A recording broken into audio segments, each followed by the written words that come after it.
Yeah, very positive start by England. Chance there, going a begging. Really would have liked to have held on to that early catch, given Hayley Matthews a wicket, but catch went to ground. Hey, Joe.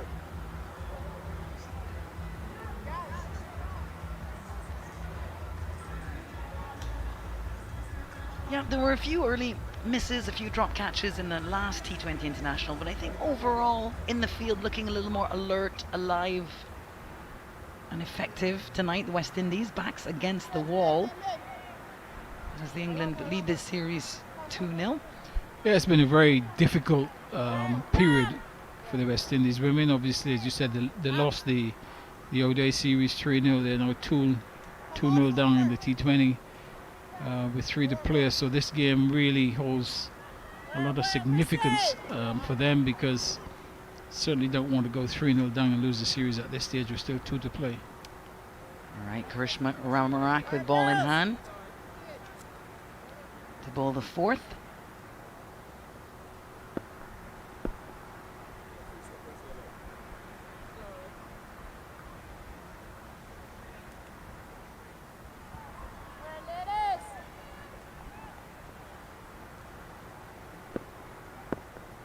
Sophia Dunkley doing something with her gloves on the non-striker's end. We're ready to go.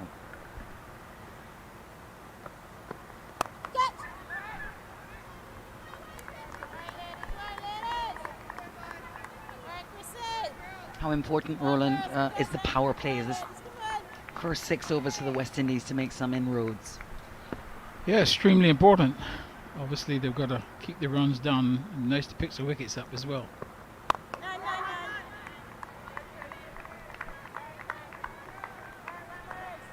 Karishma Ramarak had 1 for 26 off her 4 in the last T20. Wednesday evening here in Barbados at Kensington Oval.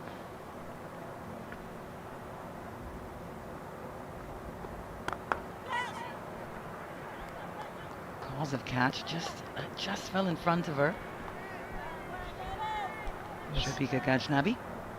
Yeah, good stop in the end, because it was just bouncing in front of her, so she couldn't get forward early enough to try to take the catch. Just really had to stand their ground, but in the end really just parried it away, so certainly saved some runs there.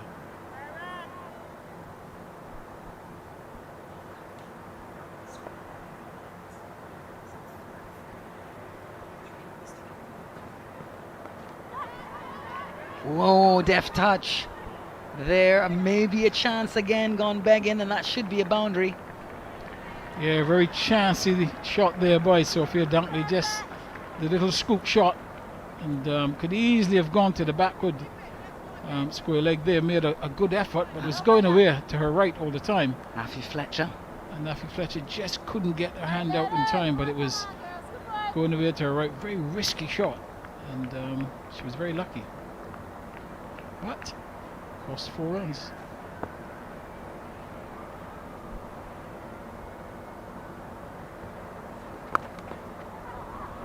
Need a bit of luck in this life. That one, not so lucky. Dispatched to the boundary. Yeah, the luck, the previous delivery, but no luck involved with this one. That's a really calculated sweep shot. No one in the deep square leg area, so finds the boundary. And I think Dunkley's a little bit more attacking today than her. She likes to set in, get herself settled, and then play later on. But it seems as if she's decided to just up the ante right from the off.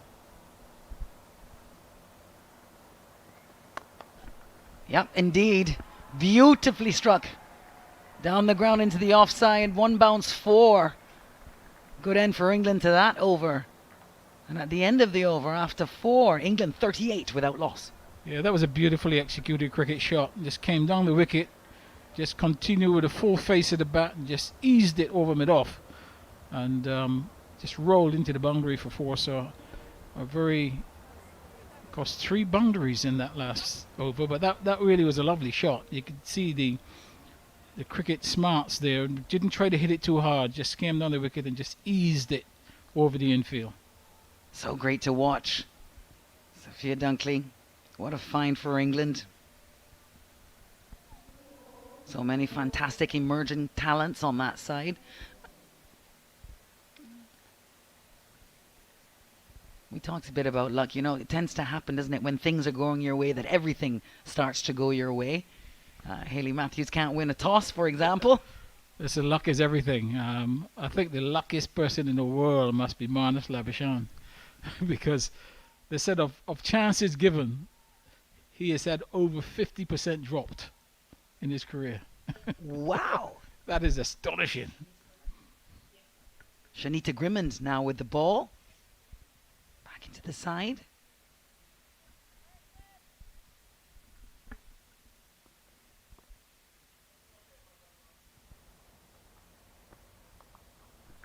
Too short and easily put away. That's Lauren Winfield Hill this time. Yeah, that one got the treatment, just dragged down a little bit short and just dispatched past the square leg umpire who had to duck out of the way. And really don't want too many of those short deliveries because Winfield Hill, who hasn't been in great form, you don't really want her to get going.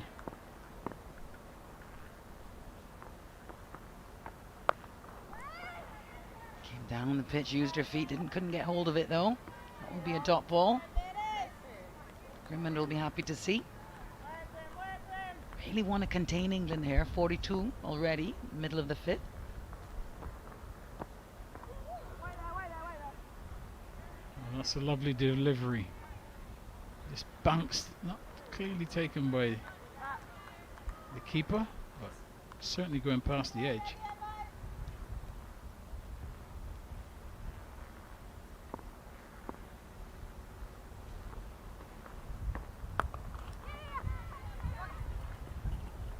The spinners who had a better go of it in the second T20I. Seamers were expensive.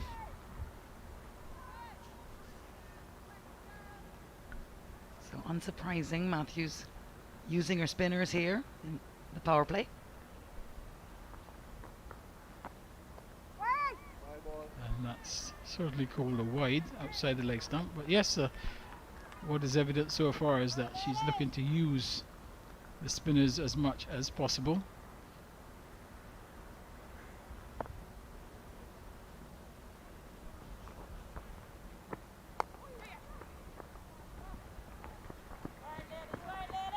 Yeah, just chatting with Heather Knight after the game on Wednesday. She said she thought it was a tricky wicket to bat on. Yes, I mean, as we saw, the scores suggested that it wasn't that easy. Didn't really get hold of that, but gets away with it. And that's the end of the over. After 5, England 46 without loss.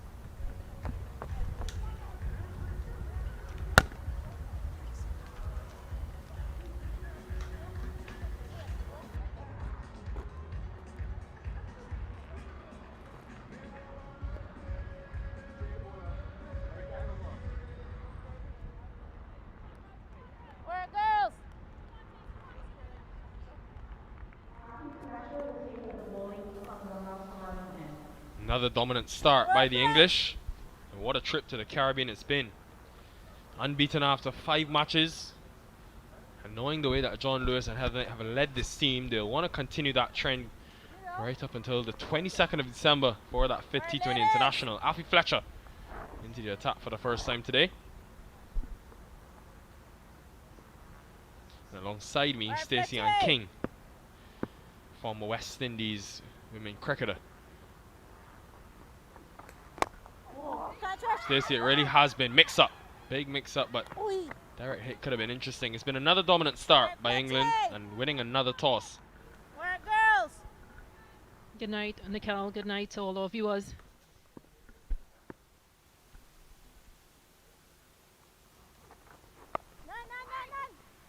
Yeah, West Indies put under pressure from ball 1. Sophia Dunkley and we've seen Lauren Winfield Hill gotten a promotion. She's opening the batting. And this has been a really good start. You can tell that there is a plan.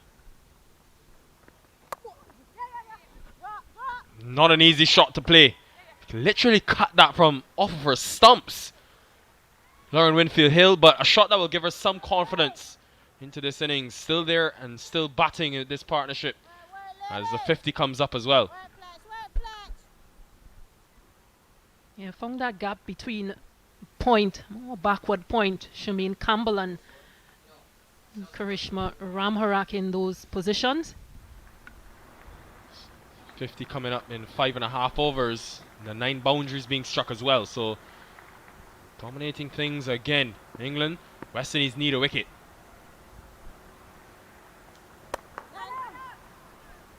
Yeah, had struggled coming into this Winfield Hill. Obviously an opening batter naturally, but they've found something with Wyatt and Dunkley that they don't want to change. So she's had to bat at 3 in the series and hasn't really got going as yet.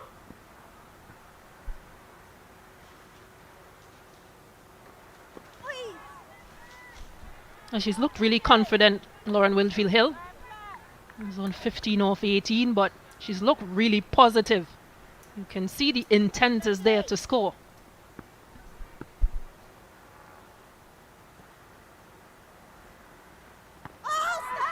Came a long way across, probably outside the line. End of the 6th over, the power play, 50 for none. Winfield Hill 19, Sophia Dunkley. What a start again. She's had 30 from 14 deliveries, taking control of things at the Kensington Oval. And Stacey, it definitely is a must-win game for the West Indies women. Bringing in the extra spin of Shanita Grimman, who we saw in a couple overs ago. What do you make of the surface and how it's played in these 2 T20 internationals we've had so far? I think it's pretty dry. Of course, we're playing these matches at 6 p.m. Eastern Caribbean time. So there is a bit of dew factor as well. But early on, Roland Butcher, well, he was saying that he'd like to see a bit more grass on these pitches to assist batters and bowlers. What do you think about that, Nikhil?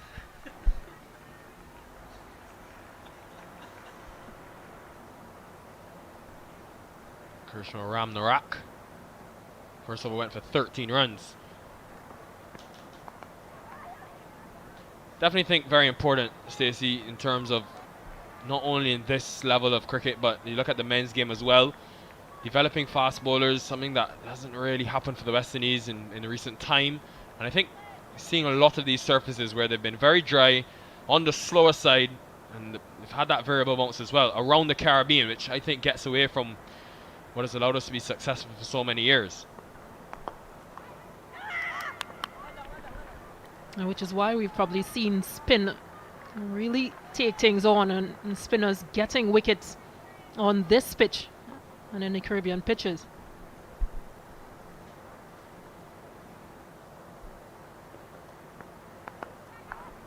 I think the fact that you have a Hayley Matthews at the toss, speaking about the fact that they're playing an extra spinner, that tells you all you need to know about this surface. And that's not something that you would have been used to if you follow cricket from from years and decades ago here at this particular venue, which has been so conducive to fast bowling, and it's been a fast bowling paradise when the greats of the game have come through it. Malcolm Marshall, Joe Garner, and the list goes on and on.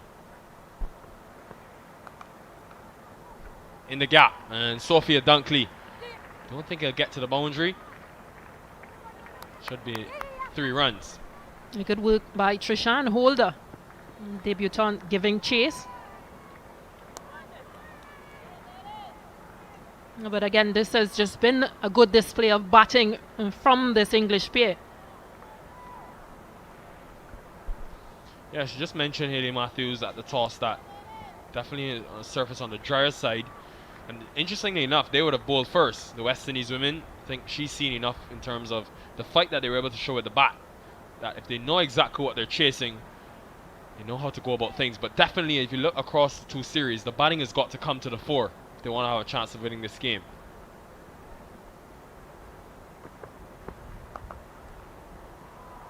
It's in the gap. Oh, yes. Excellent placement from Winfield Hill. Probably should have been stopped by Sharon Fraser, but travelling and all about the timing. Yeah, this just sums up Sophia Dunkley and Lauren Winfield-Hill. This opening partnership, they've really found the gaps. They've taken it to these West Indian bowlers. Fraser just couldn't get there in time. It just shows the power and control as well hit.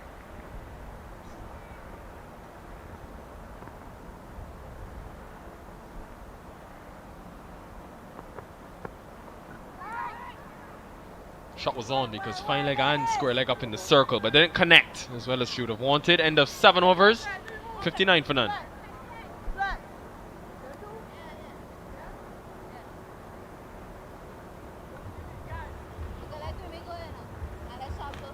So some thinking for Hayley Matthews to do in terms of her options.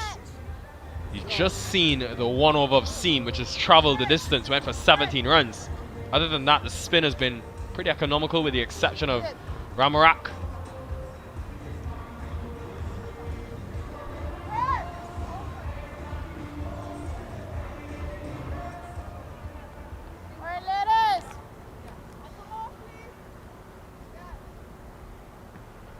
Did see Rashada Williams in the last game bowl her first 2 overs in international cricket and picked up a wicket as well, so that could possibly be another option. And could have picked up a second.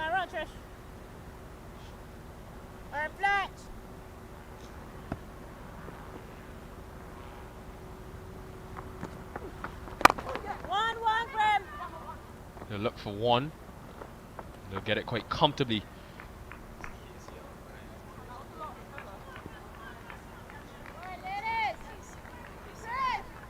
And Stacey, the West Indies women had Casey Schultz on the bench. Still haven't given her a game in T20 International in this series.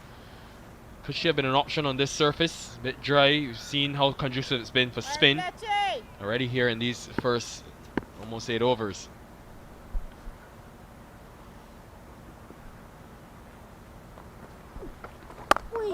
Yeah, I think it could have been a good option for Hayley Matthews and for West Indies, because remember she picked up 2 wickets on debut in that 2nd or 3rd ODI.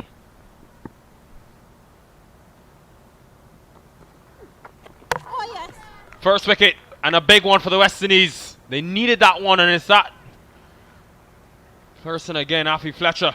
She just picks up wickets when they need her most. That will help their cause, the West Indies women, because this game was just slipping away out of their grasp. And Lauren Winfield-Hill, well, she'll be disappointed because this has been her best start. Unfortunately, she has to go. Attempted to play a paddle sweep, and we saw this a couple overs before. Missed entirely and misjudged it. West Indies, they pick up their first.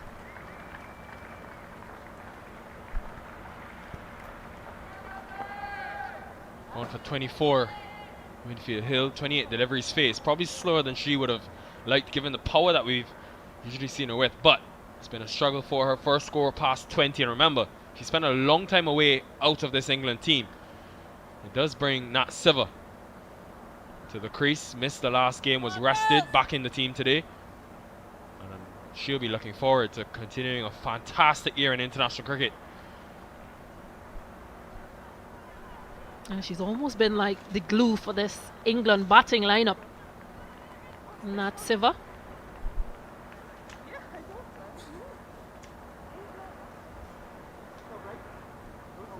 Hayley Matthews will have an interesting decision to make in terms of how she uses Afi Fletcher, because she's been pretty much the main wicket taker in this bowling attack, which has been hampered by injury. Let's not forget that.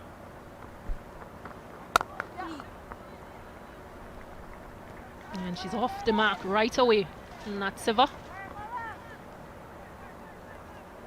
I know it's a slow surface, Stacey, but I definitely think having someone like a Shamilia Connell or even a Shakira Selman with their added experience could have been an asset.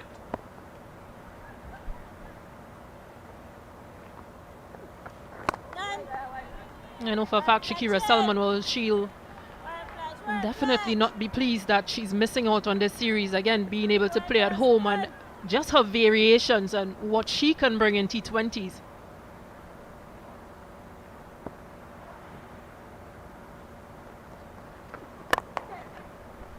Just saying maybe it's an opportunity to see Shabika Gajnabi with ball in hand. We haven't seen her featured in these T20s just yet. End of 8 overs, 62 for 1. Really good over from Afi Fletcher. Just the 3 runs conceded and a wicket as well. But I was making the point early in the over. It'll be interesting to see how Hayley Matthews uses her, because looking at second T20 International, she bowled 3 overs inside the first 10 and then was brought back for that 16th over. But does she choose now, given the way she's bowled, to save her sort of for those last 5 overs? Yeah, it's a good question. I just hope that Hayley Matthews, well, she has used 5 bowlers thus far. Now we see Alea Allen, who's taking her mark. Another pacer. So probably just trying to keep her spinners just for that latter part of the game. But her pacers, they've got to come to the party. And Fraser's first over went for 17, as you mentioned. I really need a bigger effort. Yeah, more importantly, they need to find a way of dismissing Sophia Dunkley, because she's been destructive quietly. 19 deliveries already at 36. And if they continue in this trend, looking definitely for 150 plus.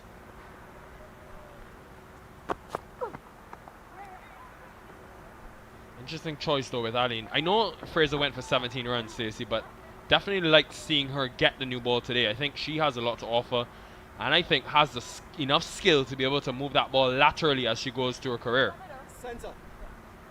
She might be a better option coming to the back end, because we saw in that previous, well, in the last match, she came back and bowled pretty well. First over was expensive, but she came back pretty well with her figures. So possibly more feelers outside after the power play might be a good time to bring her back.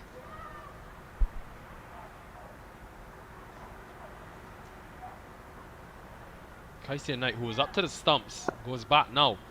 And Aline does have that bit of extra pace, so it would have been a challenge so close to the stumps. I think what it really comes down to is what length is Aline trying to bowl as well. Because she does get the ball to swing into right-handers. Or maybe just a tactic. Up for Sciver, or up for Dunkley, and back for Sciver. And Kaisia Knight.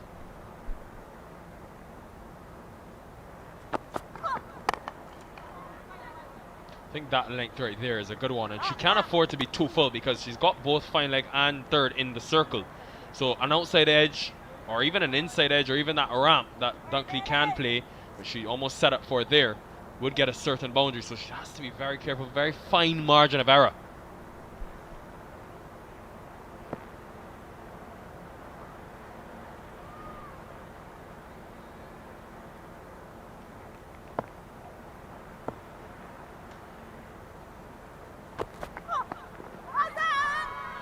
Coming a long way across this, I think it could be to open up that onside. There's 2 deep fielders, deep mid wicket and long on, but nobody behind square on the onside. Yeah, she knows her scoring areas, Sophia Dunkley, and she's clearly made up her mind that she's going on that onside.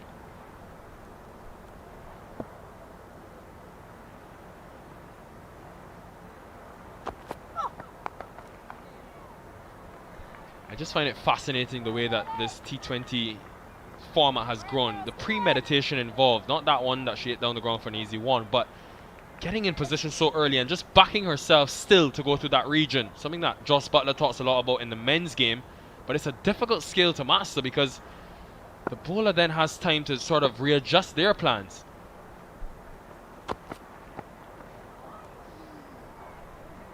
Yeah, so batter sometimes it's just about knowing that it's your strength and backing yourself to really just score in that area.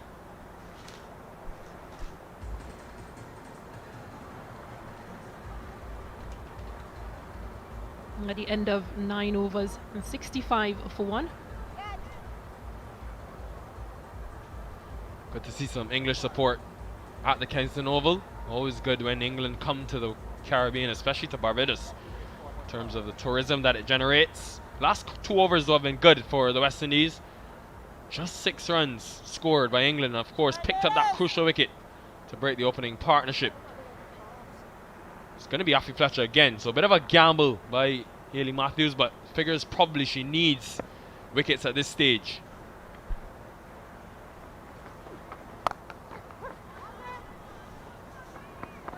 I wouldn't mind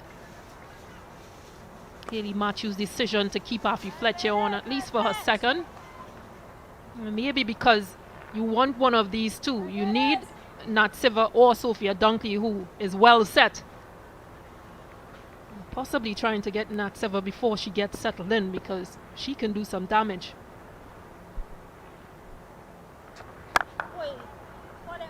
This has been a strategy that these English batters have used pretty much from ball number 1, and you saw it with Winfield Hill, you saw it with Dunkley. Using their feet, especially against the slower Afi Fletchers, worked out really well for them. Hits the stump, but don't think Afi Fletcher would have got a touch on it.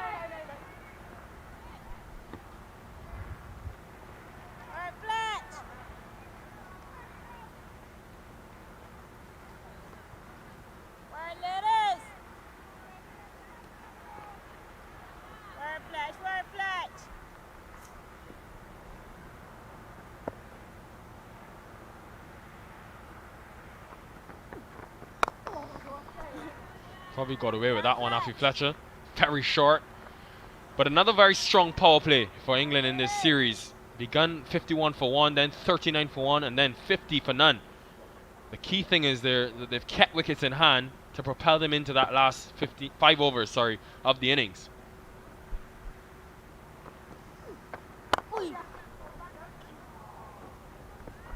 Got it in the gap, but Fraser does well in the end. Keeps it to just 2. I also think they've started off really well. They've hit more boundaries in this power play than they have previously. And previously we saw a lot of singles being run, 2s especially. Outfield is quite big as well.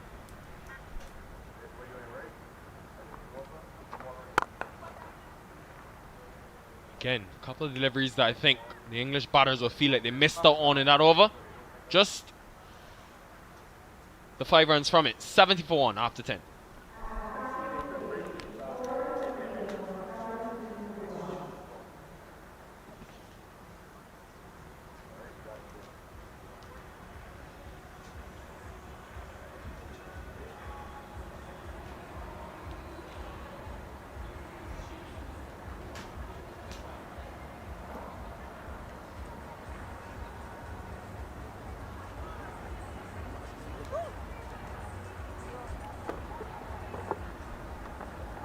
Drinks break here at Kensington Oval after 10 overs. English women 70 for 1. Good start again, Roland Butcher. Yes, Alex, an excellent start, really. They'd be quite pleased to just 1 wicket down after 10 overs. It just really gives them the opportunity now to make here in the final 10. So for West Indies, as far as they're concerned now, they must need to try and drag this back, because with wickets in hand, obviously the score could go well beyond 150, and that, as you've seen in this series so far, it's quite a difficult total for West Indies to achieve. So these next 10 overs are going to be extremely important. Yeah, we get the sense that Hayley Matthews understands the enormity of the moment, understanding they have to drag it back. Fletcher's already bowled 3 of her overs in this first 10. Yeah, I mean, then the problem really comes after that, and also when Hayley finishes as well. So she's got to bear all that up in mind and just try to back it up in the field, really. I think in the field they've got to put in some big shifts in the field to ensure. I mean, Dunkley's well set, and she's looking to move. Shriver's just come in, and obviously she'd be quite pleased having come back into the side, so she'd be looking to get a score as well. So it's important that West Indies can break this partnership and do it soon.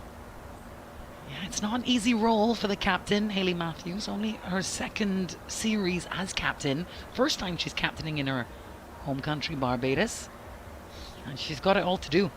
Yeah, so it's going to be difficult for her around. I mean, she's got to lead with a bat, she's got to lead with a ball. She has no Deandra Dottin, she has no Stefani Taylor. You know, those are two key players who have got world standing. No, Anisa Mohammed. Exactly. So, you know, you've got three of your key players out, and the added responsibility of, as I said, being bowler, batsman, and captain. Alia Aline with the ball.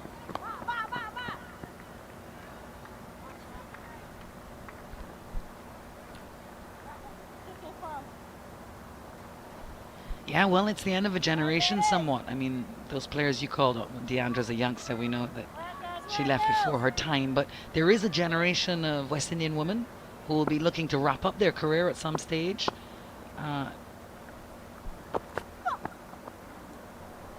Oh, that's well timed. That's beautifully done. That will run away to the fine to the boundary. Yeah, that's a lovely shot, really. Improvisation at its best. Just obviously deciding very early what shots he's going to play, and there has to be a degree of premeditation before the shot is played, and just scooped it into that vacant area down at long leg. Class of Nat Sciver. She distinguishes herself.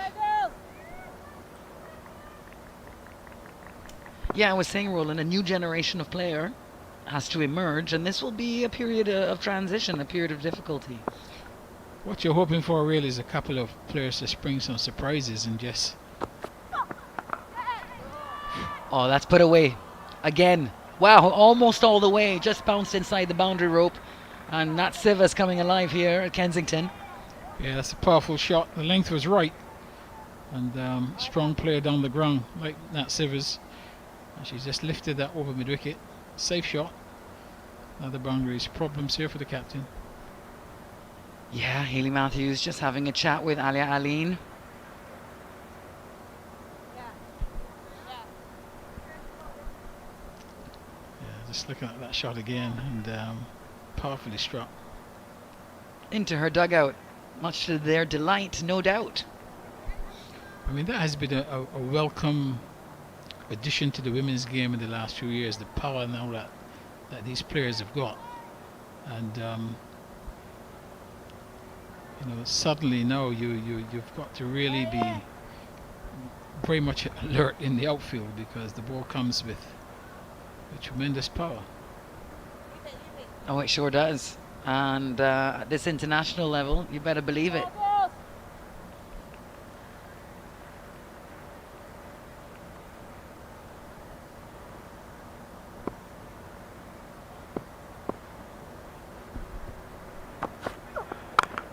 Oh, full toss. But there's a fielder there. Can they take this? Yes. It's a wicket. An important wicket for the West Indies here. Very disappointed just playing that shot again, Nat Sciver, but she's got to go. Yeah, just getting overexcited. Nat Sciver hit 2 4s back to back and just really going down the ground. And a catch taken at long on. She's got to go. 79 for the loss of 2. It was a full toss. She'll think she should have done better with that, won't she, Nat Sciver? But really nicely taken in the deep. Shamika Gajnabi with the catch. So Leah Aline gets a wicket.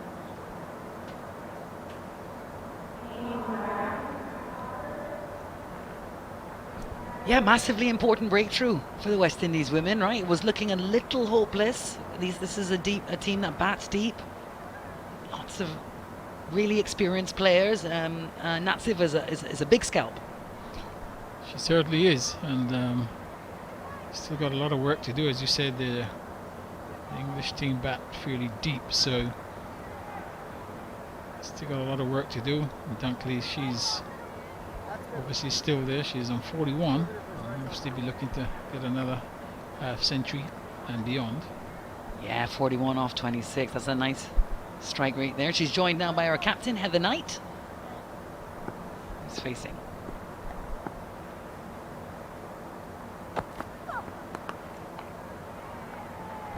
Nicely bowled. Has to defend a good delivery there by Aline, bang on target. And she's certainly going to need quite a few of those deliveries where batsmen don't have the opportunity to score, especially now Knight's come to the crease. If you can get a few overs at her before she gets settled.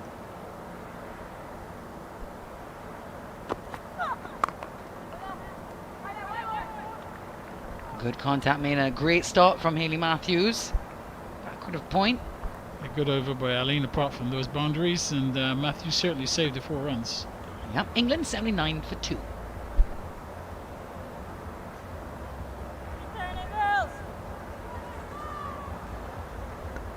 Yep, good over for Ali Aline.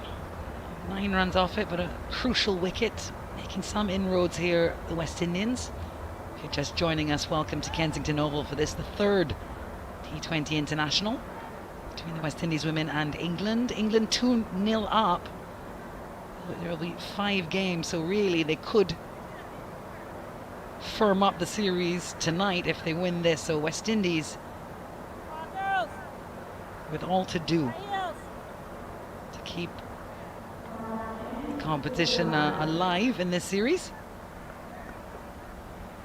Sophia Dunkley with their 41 there had a nice joiner. Nat Sciver disappointing 13, and Lauren Winfield. Oh, she got a start, but she'll also be disappointed with that.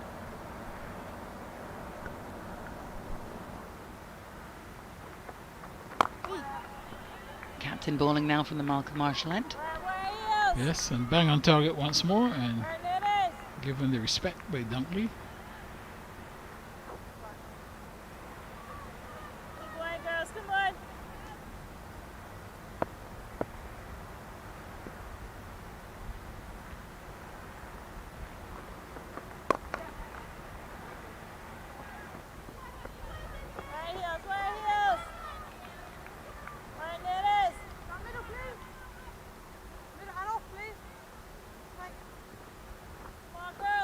Hayley Matthews, such a world-class all-rounder, brought herself back, understanding that these two here, well, Sophia Dunkley almost bat the entire innings in the last T20, and of course Heather Knight, well, legendary, we know what she can do.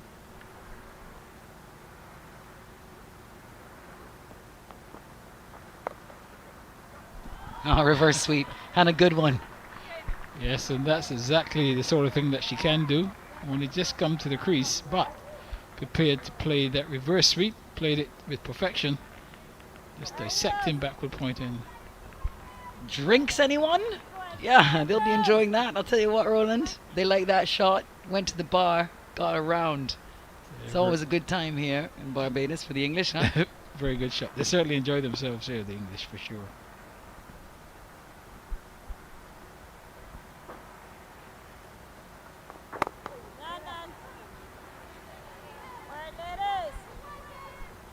Good response there from Matthews, who switched around the wicket.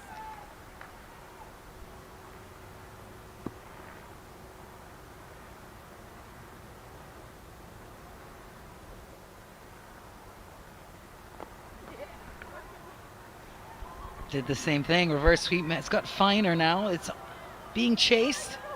That's a good stop. Good stop on the boundary, saved the team a couple of runs. Yes, this occasion she got it to go very fine. Same reverse sweep, even though Matthews wrong the wicket, she's still prepared to play the shot. Got it fine, and a very good chase, because going downhill in front of the 3 Ws, the ball tends to run away from you, so the fielder did exceptionally well. Yeah, Krishma Ramarak, I think it is. And in fact, Hayley's asked her to go back there, moving the field slightly.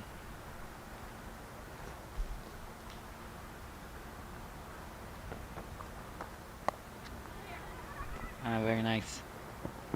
She was exactly where Hayley moved her. She was there to collect. Yes, good run in, just tapped the ball to that short third man position, and immediately called for the single, safely home. 87 for 2 after 12.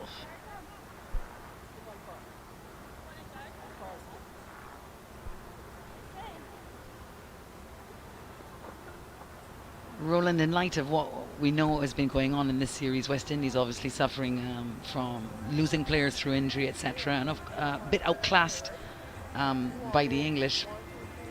What do you reckon is a number they'll want to restrict the English to that they might be able to chase? I mean, they've also been struggling with the bat, the Windies women. Yeah, I think the batting really has been a bit of a problem, and you don't just solve it in one day. So they certainly don't want to be chasing beyond 150. That's You know, once you get beyond the realms of 150, it gets very, very difficult to chase down. So I think first and foremost, they'll be looking to get through these remaining 8 overs with the minimum amount of problems.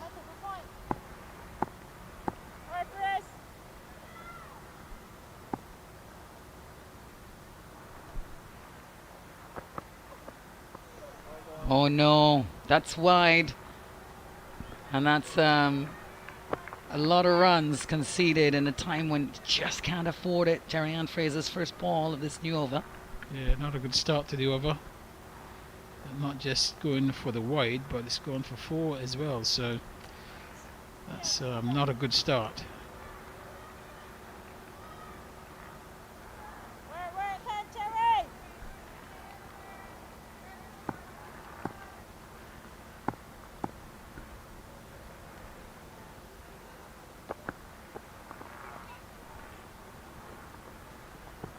And swift single again, really becoming a hallmark of this English side, the rebirth of this English side.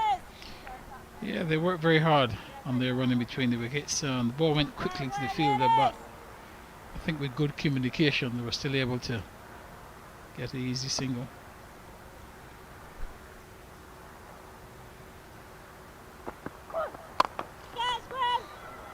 She didn't get all of it, Sophia Dunkley, but enough to get over that field and pick up a couple of runs. Just aiming over the mid-off area, got enough on it to get it over the mid-off fielder, but not struck as nicely as she would like to. Give herself a bit of room to open up the offside.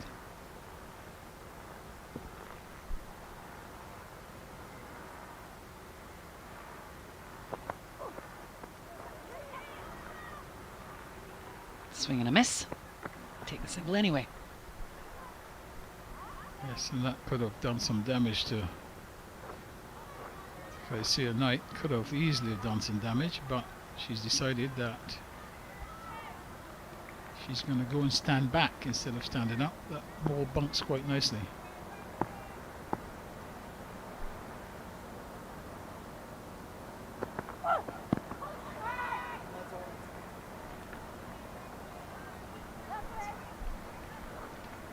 Just looking to repeat that scoop shot that we've seen earlier, going outside the off stump. No chance of an LBW. Getting struck outside the line.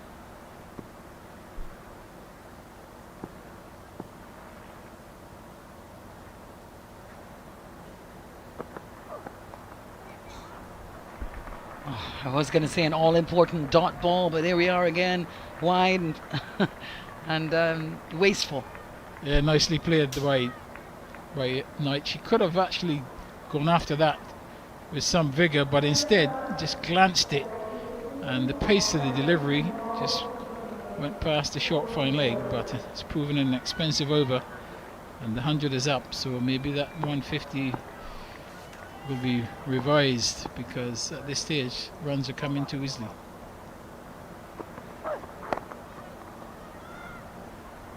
Well, in the last T20 there was a really expensive over from Chanel Henry. She misses out tonight. That was 18 runs. And England now at the end of the 13th, 101 for 2.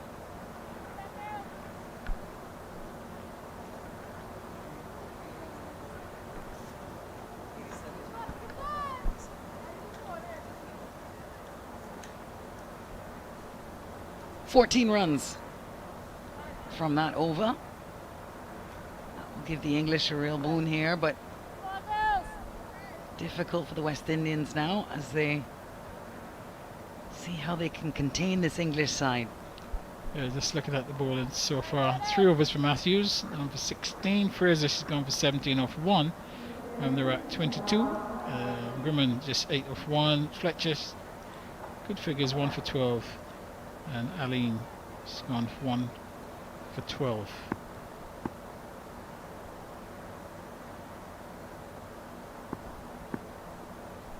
Shanita Grimmond again with the ball.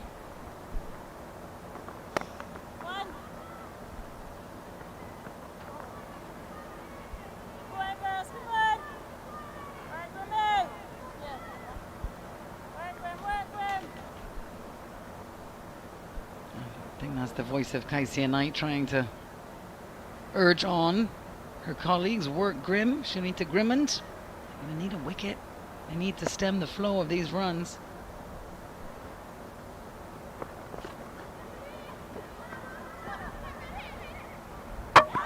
Direct hit, and he's out! We needed a bit of magic here at Kensington Oval, and it's come.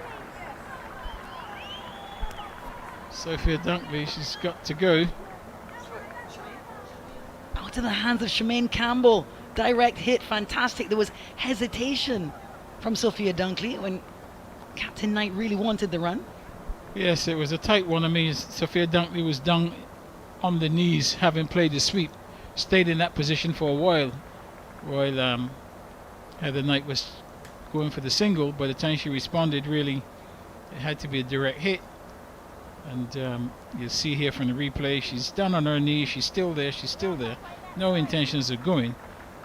But once she decided to go, too late, as excellent piece of fielding. So another wicket goes down, and that's exactly what the West Indies needed in order to slow this run rate down and just pick up wickets at regular intervals.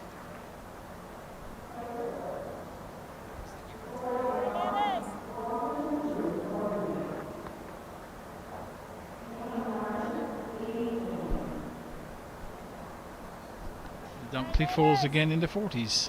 Yeah. Maya Bouchier, the new batter.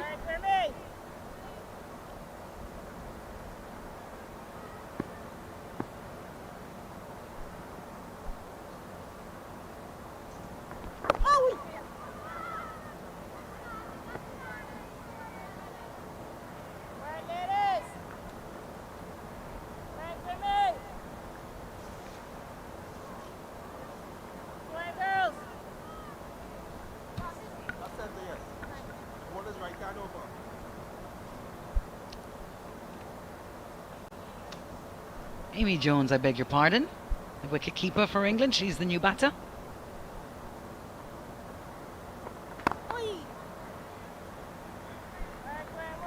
She was one of the ones rested last match and back tonight for this all-important series decider for England. Yes, obviously England bringing back three of their bigger players. Yeah, good contact made with that. Swept backward of square. Well needed boundary. Yes, Jones won't miss out on that one. Not the best delivery, short of a length with an unprotected leg side, and just swept away down to the boundary for 4.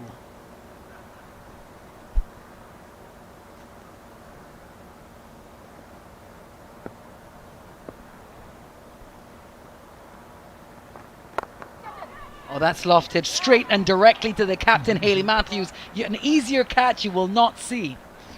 Yeah, just short of a length and just not going for the pull, not rolling the wrist, and ended up just hitting it straight to Matthews, who takes a straightforward catch at that short mid-on position. So another wicket goes down.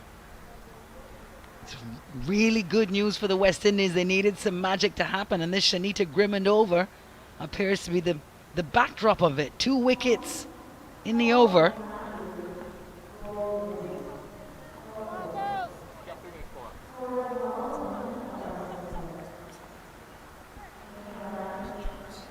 Amy Jones out cheaply. And the captain Heather Knight awaits. Yeah, just the 4 runs, Jones. That pull shot for 4. Yo, go make it. Go square.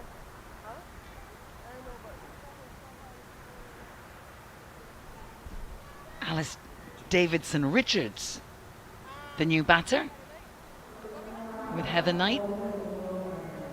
Yeah, just having a quick word maybe about conditions and what might be going on, the strategy at this stage. If you're Heather Knight, captain of England, Roland, what do you tell your new batter at this stage? Well, I think more important what Heather Knight's got to do is to tell herself. She now has to be the person who sees the team through to a decent total. She has to take responsibility and really look to bat through the rest of the overs. Krishma Ramarai, Afi Fletcher was wrong-footed, moving to her left. Ball passed by on her right-hand side, unable to stop that. So a boundary off the first ball of the over. Yes, outside the line of the leg stump. And Knight's not going to miss out on that. And just a delicate sweep brings another boundary.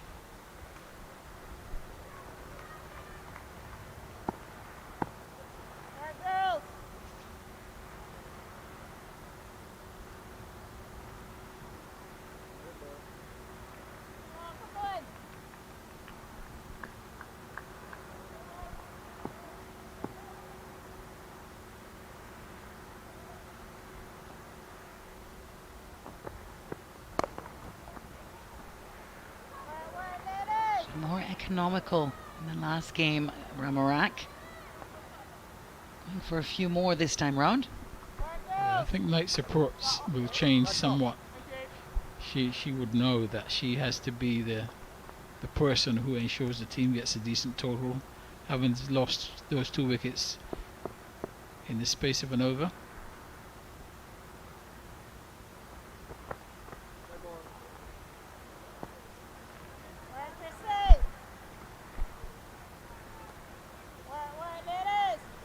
Davidson Richards, even if she'll be playing a supporting role, yet to get off the mark here, facing her first ball.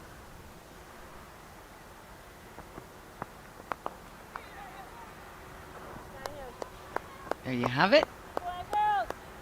Get the captain on strike.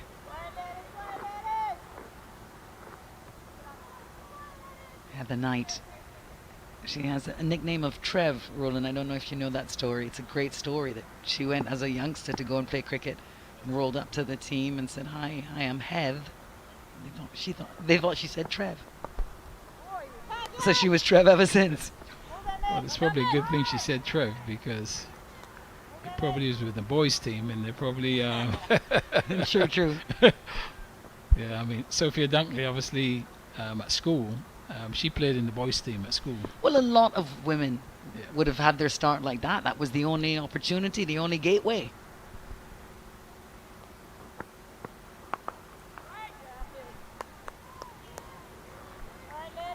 Just stuttering here, England. Yeah, there's 14, so there's still another 5 overs after this. So I would expect with 3 to go that they would try to up the ante.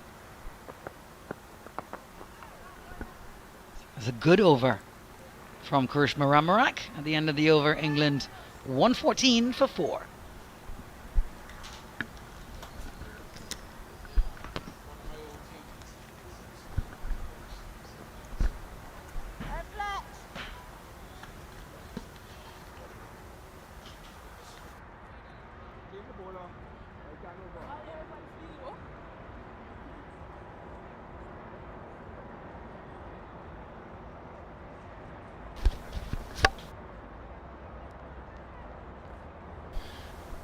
Business end of this innings. Last 5 overs, England well poised, 114 for 4. With the West Indies fighting back in the last couple of overs. Afi Fletcher will bowl her final 4th over. Just gone for the 12 runs. Another excellent day for her. Starts with a full toss, and as soon as I say that, typical commentator's curse, just easy for Heather Knight to clear the infield. Also brings up the 16th boundary for England in this innings. In the second ODI, they scored 10 boundaries, 10 fours, that is, and 1 6. So much improved from England.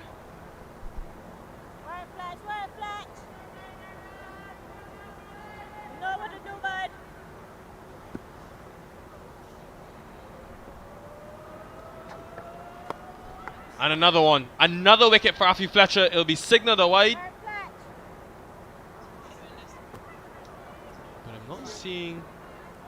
It was a free hit delivery, so we'll have to rebowl that one. Tricked us all, I can tell you. Thought she had surely been dismissed, but my producer tells me it was a free hit.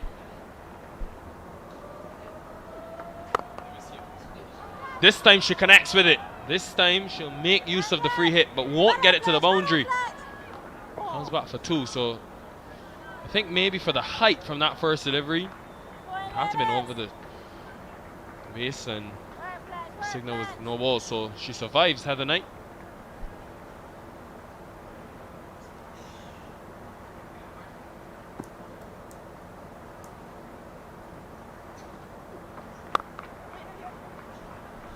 Stacey and King, that has got to be one of my funniest moments ever commentating.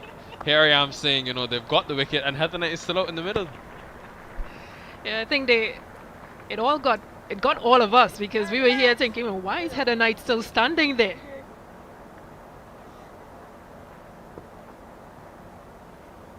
And I guess that's the reason why she played that shot, because she knew it was a free hit.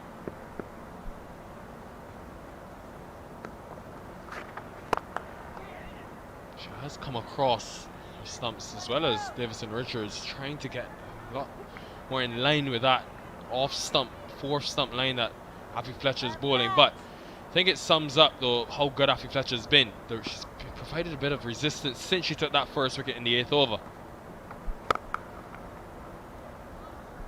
Work to be done. This will be in the gap, but they've got Gajnabi down there, one of the quicker fielders in this unit. Yeah, that's the second 4 that you can possibly say that she has stopped. Had a lot of ground to cover in Shabika Gajnabi.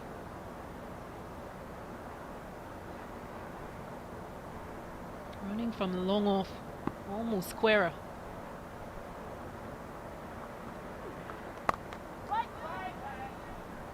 There was a bit of a period where Afi Fletcher and Alia Aline operated in tandem together.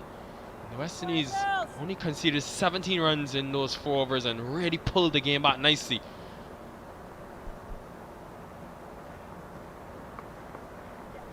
Reverse. Oh yes, magnificent, and really an exhibition for all those young girls at home watching this, seeing the way Heather Knight has gone about this innings. Ends with a boundary, a big over for England, able to get 16 runs from it. 130 for 4. And this is where we've seen England just taking things a bit away from West Indies. A few of these big overs, scoring over 10. As we have a look at Heather Knight reverse sweep. And played to perfection.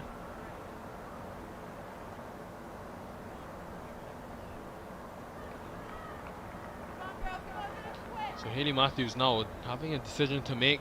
I think they are slightly behind that over 8, so she may be forced to go to her spin. But we've only seen 2 overs of Alia Aline. Picked up the wicket and just went for 12 runs. I think I'd be a bit surprised that she hasn't been given the ball, especially from that Joe Garner end. Didn't really time it.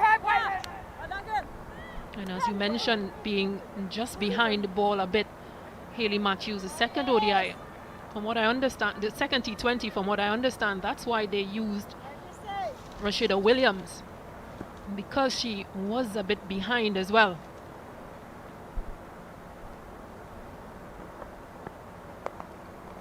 Well, this is the period I think that the West Indies really pulled things back with the ball in that second T20 international. Just went for 31 runs and picked up 3 wickets in the last 5 overs and restricted England, who are well on course for 160, to just 141. They need to do similar here again.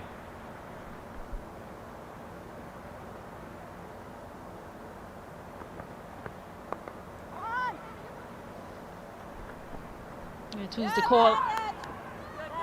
And settles for 1. And they've got to have an idea what target they'll want to chase.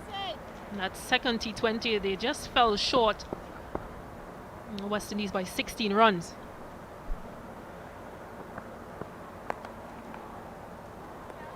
Surprised, Stacey, that they haven't gone back to Alia Aline. I know she's been a part-time option with the ball, but I thought the length she bowled today was extremely hard to sort of hit through the line of the ball, but also to score boundaries against.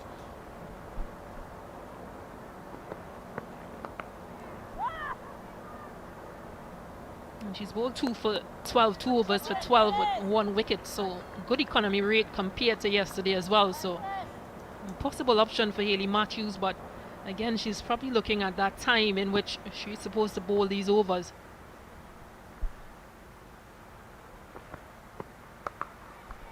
Connected.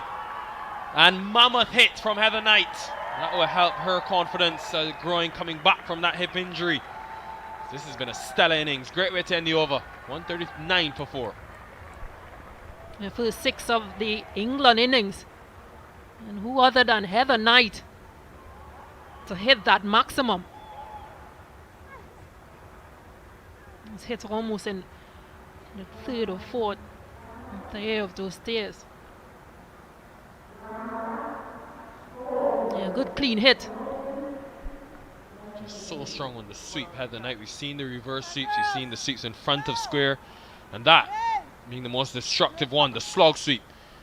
She hasn't had a lot to do in this series because of the dominance of Nat Sciver, especially in the ODI format, and then Sophia Dunkley in this series, but every time she's called upon as a leader, she just puts her hand up. Heather Knight has to finish the innings well. 139 on the board, still 18 deliveries to score from. Grimman into the attack.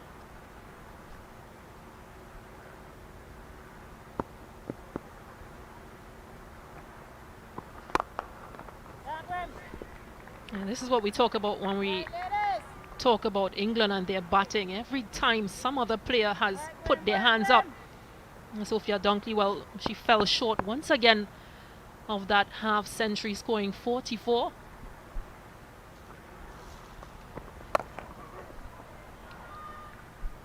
Just look at Heather Knight and the ways, the manner in which she's playing. She's on 41 of 24 deliveries.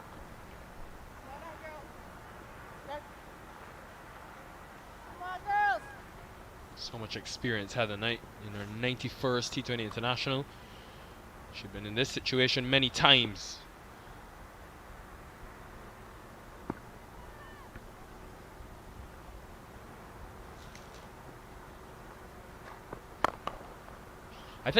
I know we mentioned it earlier, well, you're on commentary, Stacey, about that option of Schultz, the left arm spinner.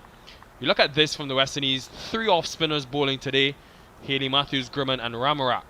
That left arm spin gives you a bit of variation. We've seen how effective Afi Fletcher's been to 2 right-handers, especially at the crease.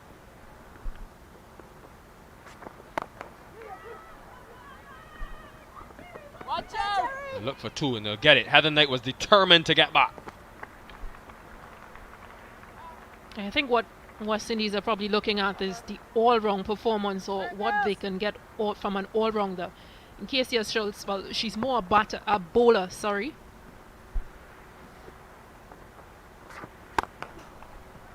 And then when you look at the amount of batting all-rounders there are, you really don't have much bowling options.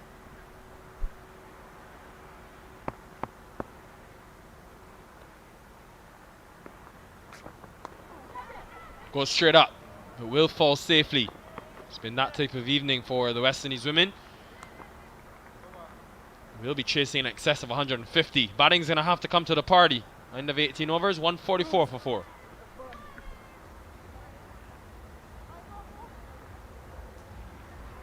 Well, as we have this break, Stacey, Sophia Dunkley, I think she's had a magnificent series. 43 in that last game. And then today again getting 44. But what's been key to me, I look at the dot balls she's faced. 14 out of 43 in the first game, and today 9 out of 31. That is up there with the very best. Yeah, let's not forget that 25 of 21 in the first T20 as well. So really a classy player, Sophia Dunkley. Since her debut, she's really just made her mark and stamped her authority. Will be the captain, Hayley Matthews. They're going to have to hurry. She'll get there safely in the end. And now, after being run out today, 2 times out of 3 in the series, she's been dismissed by that mode, the run out. So they haven't really had to work for a wicket.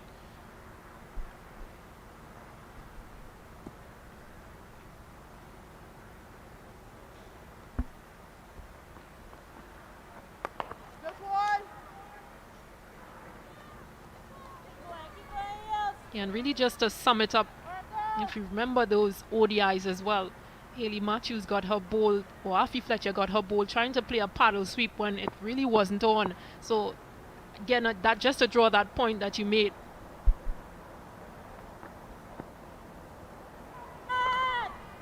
She's really given away her wicket after giving or getting really good starts, Sophia Dunkley. But I know tonight is going to hurt. 44. You're so close, but yet so far.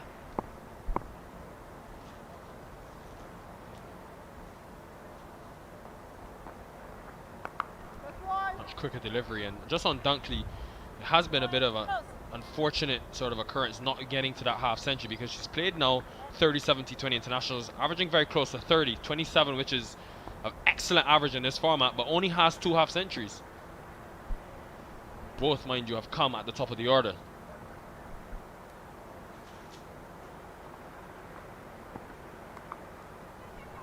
Straight to Sharianne Fraser, who makes no mistake. And this time, no free hit. Heather Knight has to go. And just when she was looking to up the ante, Hayley Matthews, the #1 all-rounder in the world, strikes. A good time for a breakthrough as well for West Indies.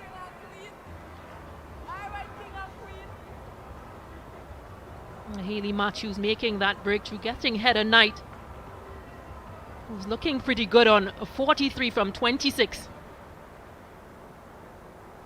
27. England, they lose their 5th on 47. And over number 18. Again, speak about the fact that they've been able to rotate the strike. 27 balls faced by Heather Knight, just 7 dot balls. I think this is an example for all the young cricketers out there, whether man, woman, boy or girl, the rotation of strike. An aspect especially where West Indies cricket needs to grow.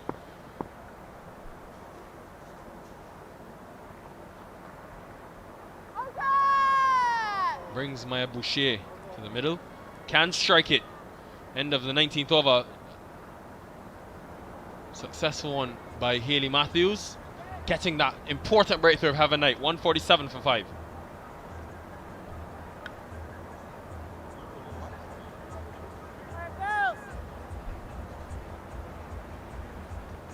Yeah, this has just been some of the chances that West Indies would have had to make a difference. They really needed a bigger effort on those occasions. Crucially there, Sophia Dunkley dropped in that 3rd over on just 7, ended up making 44. Ooh, bit tricky from Shanita Grimman, realizing Boucher was out of the crease, but we didn't see that run out at the non-striker's end.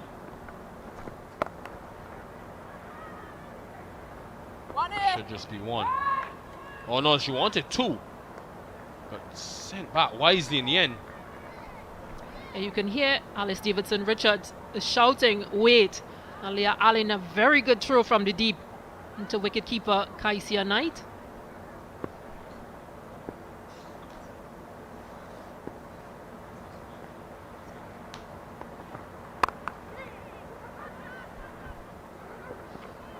They look for 2 here, and they'll get them quite easily in the end. Excellent running from these 2.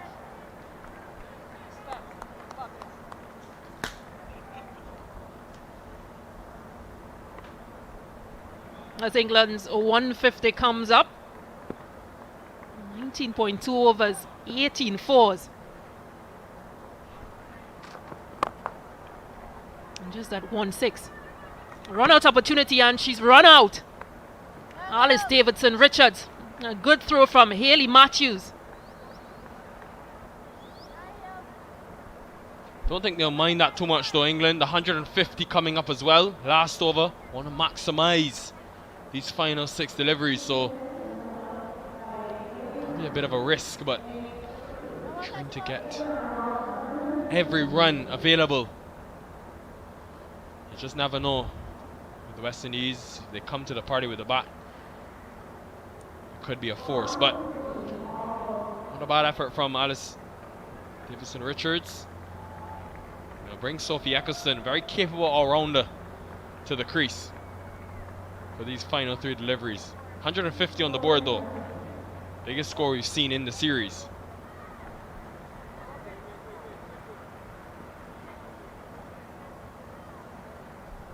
It hasn't been a bad over from Shanita Grimmon in this final one.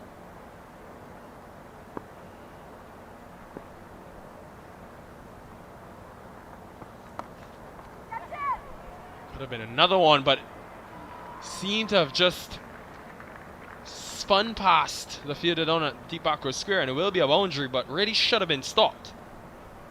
And you can see that she pulled it down, Shanita Grimmon, so not her best delivery. Just needed to be backed up by fielder deep square. 154 for 6. 2 deliveries to go. Very straight, but we've got Fraser, who's very quick. Keeps it to 1. Excellent piece of work.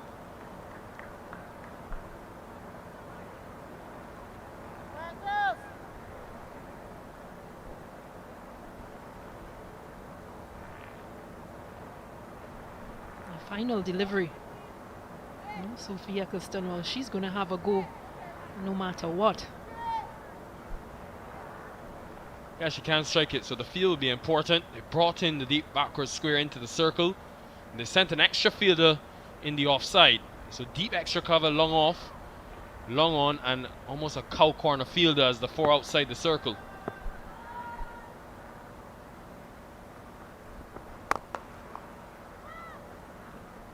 They look for 2. And just coming back, Boucher, and had the pickup been clean, would have been run out, but it is 2. And we're just waiting to confirm that score for you. I think it is 157 on the board for the English, which is the highest total in this T20 International Series we've seen so far.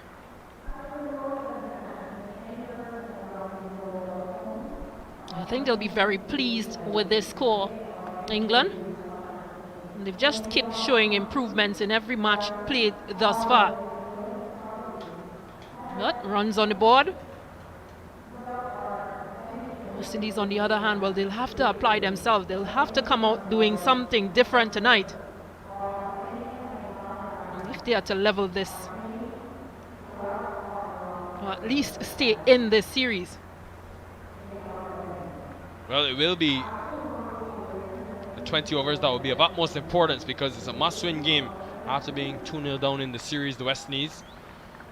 But I think they'll be happy with the way they fought back, because at one stage after that power play 50 for none, you thought Sophia Dunkley was really getting away.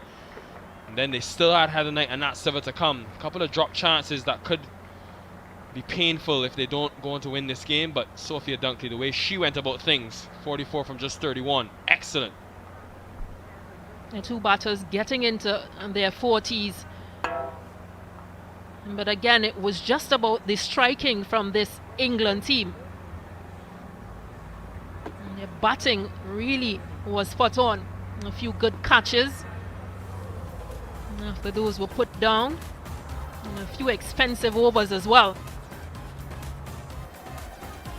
That was a big wicket for the West Indies, and again, second time that Dunkley's been run out in the series.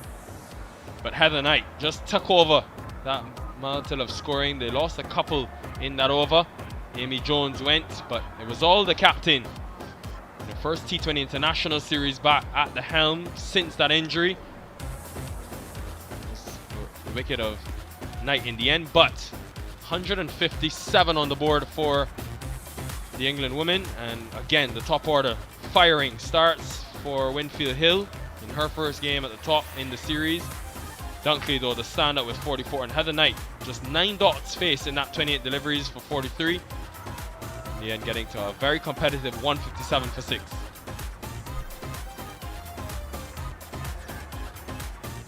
Six bowlers used for West Indies.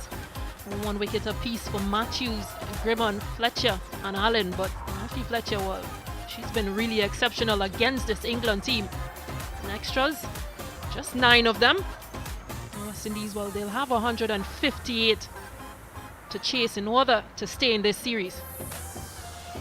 So don't go too far, because in a couple minutes time we'll have the resumption from the Kensington Oval, where the West Indies women will need 158 runs to win.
Welcome back to the Kensington Oval, Bridgetown, Barbados, for this third T20 International.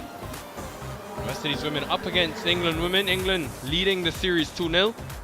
It's a must-win game for the West Indies if they want to stay in the reckoning and in the contention for this series. Lost the last one against New Zealand here in the Caribbean, 3-1. So they'll be hoping that they can get a win here, and I think Captain Hayley Matthews will have a lot of importance to this run chase, because they're going to need to go from pretty much the onset. 158 runs needed on a tough surface to bat on. It's going to be Nat Sciver with the new ball in hand, and Hayley Matthews' opening partner Alia Aline, and my partner in the commentary box, Roland Butcher. Good evening to you, Roland. And Nikhil, good evening to you. And it's going to be a tough ask, and West Indies are really going to have to play out of their skins. Starts with a wide. Just in terms of some reflection, what to you sort of stands out about the England batting approach? Well, it's what you certainly see about the English is that, you know, they look to score for every ball. They run in between the wickets, their rotation at the strike, and you know they've added the dimension of also being able to be aggressive as well. Had to hurry Alia Aline, direct hit, but home safely. Something we mentioned about is sort of that those sweeps and dinks and ability to score behind square. How much does that impress you? Well, I mean, they've certainly shown that, you know, they're working on the ability to score 365. You cannot be limited to the V's. If you're playing the V's, you're not going to score many runs, and you tend to have fielders in those areas as well. So from deep extra cover right round to deep mid wicket, those are straight areas, and power hitters tend to look to play in those areas, but the other parts of the field, you know, most of the runs come in the other parts of the field, which is really those little fine sweeps, the normal sweeps, the cuts, extra cover drives, on drives, you know. So those are the areas that the English tend to, this particular team here, and obviously they're an experienced team, so that helps tremendously. Sliding down the leg, but they are playing without their two seam options tonight. No Catherine Brunt and no Lauren Bell, both being rested. Would have liked to see Izzy Wong, the 20-year-old seamer, but she's picked up a niggle as well. So a lot on Nat Sciver, who's, you tend to call her a part-time option, but you look at her record with the ball in hand, and she's been excellent for them in terms of her wicket-taking ability.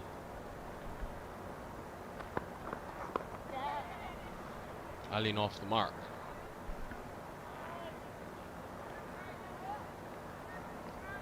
Yeah, just guiding that one down to third man.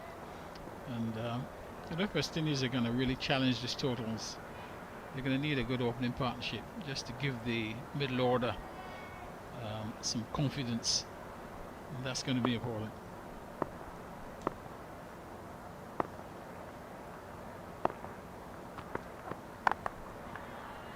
Hayley Matthews hasn't really got going in this series, so she will be very important as always to the West Indies and what they do, especially now as captain. Just 7 in the first game and then 1 in that second T20 International. But that 125 they scored, it was their highest score in 11 T20 International innings. This is going to be a mountain to climb. Quick single taken, good running.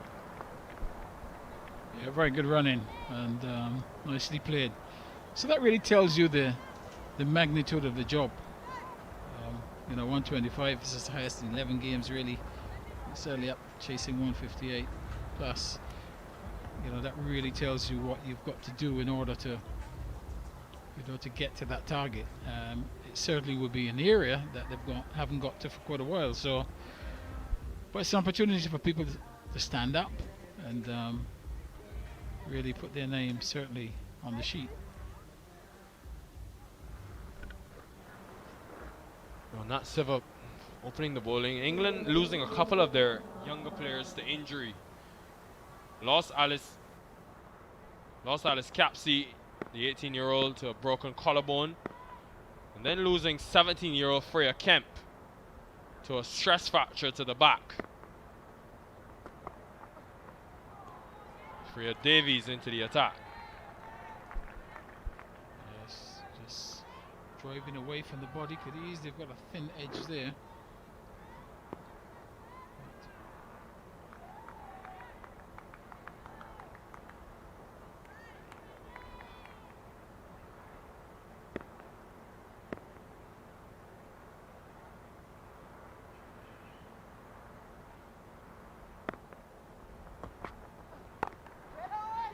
Continue to display their depth. England, the fact that they can leave out both Bell and Brunt and still have enough options, that they feel enough options on this surface to be able to restrict this West Indies team.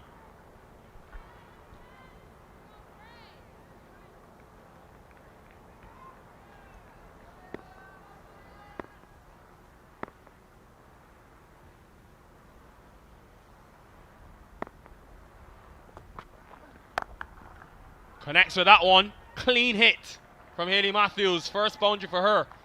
And that will help her confidence in this series. Yeah, excellent shot. Just slightly short of a length. Picked the length quickly. And just pulled it over mid-wicket, so that certainly would make her feel a lot better. But just talking about English cricket for females in general. It is so easy now in England for women to play cricket. The opportunities are plentiful.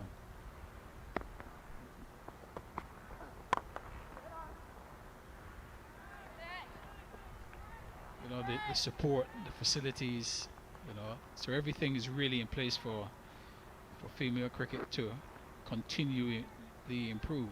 That even the local clubs, are very well resourced. They've all got several women's teams within the club as well, so the structure is there for them to move forward.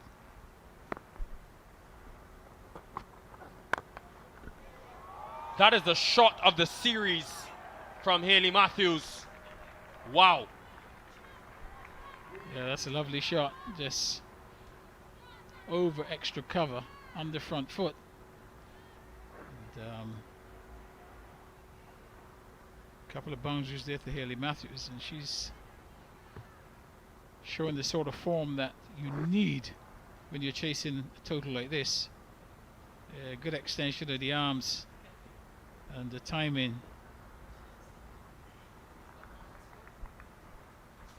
Sublime strike from Matthews, and has that ability to go over the infield, especially with just the deep third on the boundary and the offside. Slip still in place. Quick single, have to hurry though. Just on the discussion, we'll get back to it after this.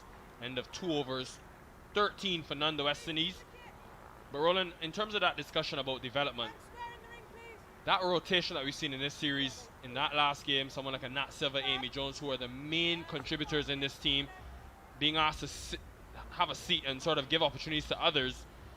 How tough of a balance is that to strike? Because you still want them getting ready for that T20 World Cup, but also want to give opportunities to those younger talents. In actual fact, it's quite an easy thing to do, because all the time you're balancing the team you have now and also unearthing talent for the future. Because when you're able to do that and you can unearth a few players, that makes your bench that much stronger. So those players are experienced players, and they would always come back into the side. So anytime that they sit out, it is just to give someone the opportunity. It is Charlie Dean into the attack. Picked up her first T20 international wicket in the last game, and also picked up 3 of them. Right, so once they sit out, if a couple of players can show something, then you know that your group has just been increased by 2 better players. Very quick, very flat, Charlie Dean. I think this has been a remarkable example of what you speak about. Someone that's made their T20 international debut since January of 2022, but has had to wait 12 months to play a second international because of that talent pool and resources that England have. When you get to that stage, then you can be competitive at a world level because you know that you've got players in depth, and it makes the people who are in possession work even harder to maintain their position. Just placed. Hayley Matthews had to adjust because she used her feet, but did it brilliantly. And this is an excellent start for the West Indies. Yes, lovely shot. Use of the feet. Didn't get to the pitch of it. Realised the ball was a bit full and wide, but improvised nicely. And just ran it past backward point.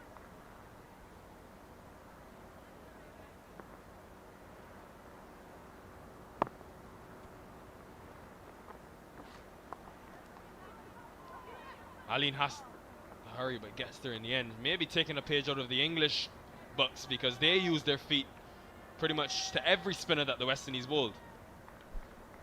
Yes, and a pretty weak throw coming in there from square leg. Good run in, Aline backing up.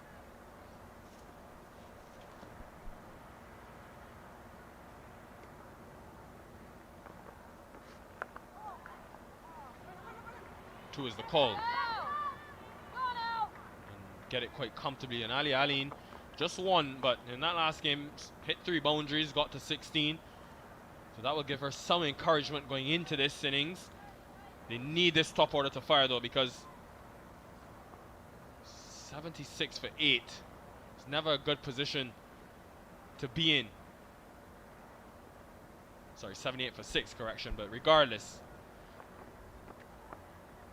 They went from 78 for 6, have to rebowl that one, Dean, to 125 for 8. So there was a bit of resistance with the low order.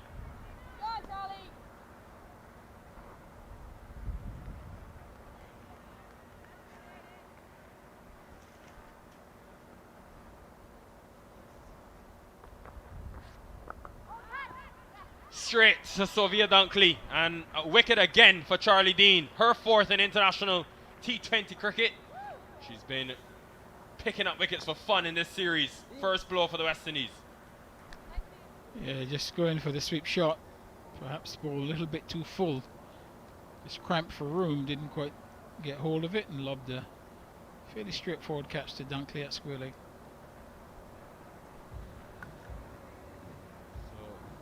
Disappointing return for Aline after she got that 16 in that second T20 international. Just 3 today from her 5 deliveries, 22 for 1.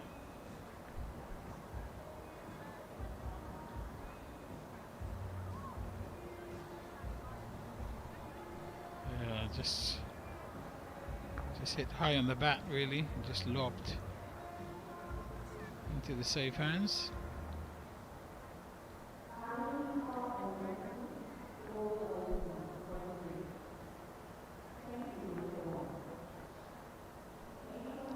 Changes is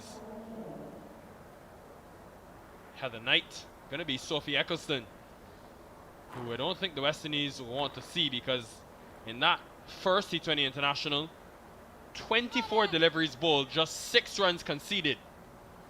I find it hard to fathom how that's remotely possible. But she is the #1 T20 international bowler in the world for a reason. They want this wicket of Hayley Matthews. That was the last wicket of Aline. Come on, Saif.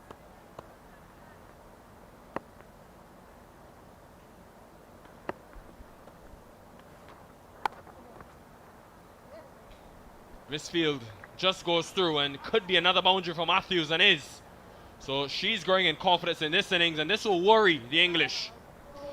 Yes, and really bad piece of fielding there, because it went straight to the field at backward point and somehow managed to squeeze past her, and once it gets on that slope and the curl down to the front of the dugouts, always going to run away.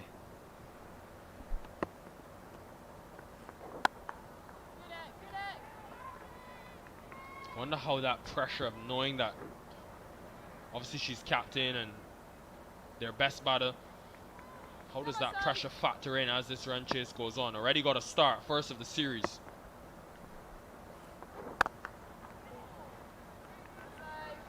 Almost an opportunity for Eccleston. Yeah, That's 2 balls that she's played back like that. Could easily have gone straight back to the bowler.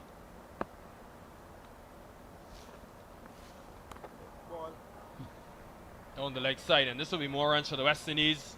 And Hayley Matthews, the more time she spends at the crease, the more the runs will flow. 5 wide signalled. That's not a good start by Eccleston. Wide outside the leg stump. Not gathered by the keeper.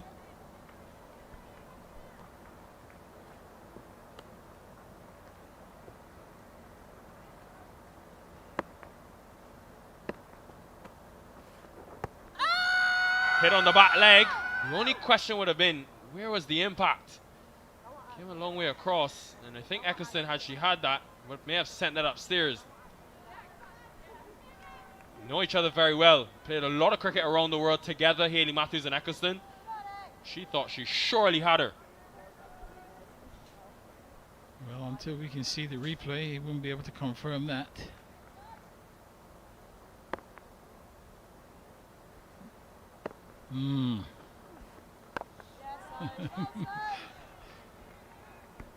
Over completed. I'm leaving that one outside the off stump, Roland Butcher. The umpires have got a tough job. 1 delivery remaining. They thought the over was finished, but Eccleston still 1 delivery to complete. But again, it's that quickness and the variation in terms of her different deliveries that cause problems. Much slower that time, but Matthews is equal to the task. Another misfield, so they come back for 2. Productive over for the West Indies though. 11 runs against Sophia Eccleston. That will be a win. 33 for 1. Yeah, good start by the West Indies, and England looking pretty sloppy in the field at the moment actually. Misfielding even regulation bits of field, and that last one there was pretty easy, but allowed it to go through for 2, so that should give the West Indies batters some confidence, the fact that at the moment England are not on their game in the field.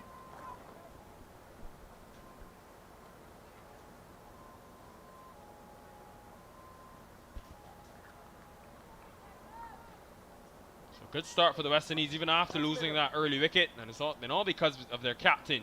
Currently going at over 8 runs per over, and just 5 runs less to where England were at this stage. 38 for none, so well on course at the moment. Davies continuing for her second.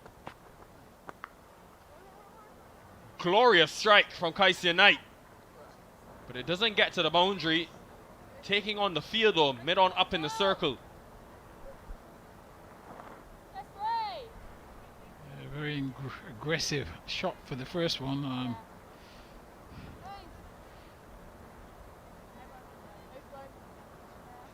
think it might be worth having a look at a ball or 2 just to see what is going on. She obviously decided not to.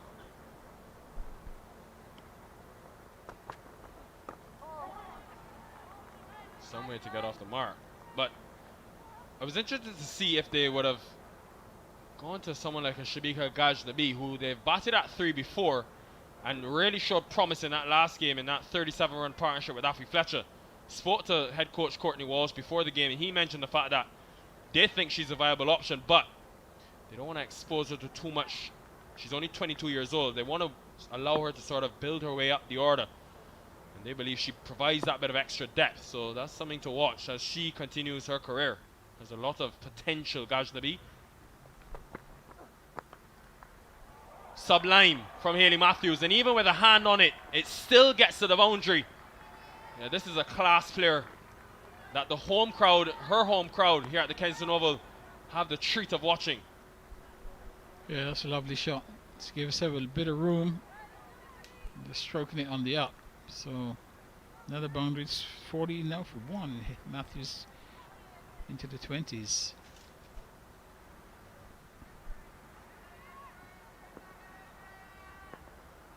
Likes that drive off the front foot, Hayley Matthews. Goes pace off this time, Davies. Excellent change of pace.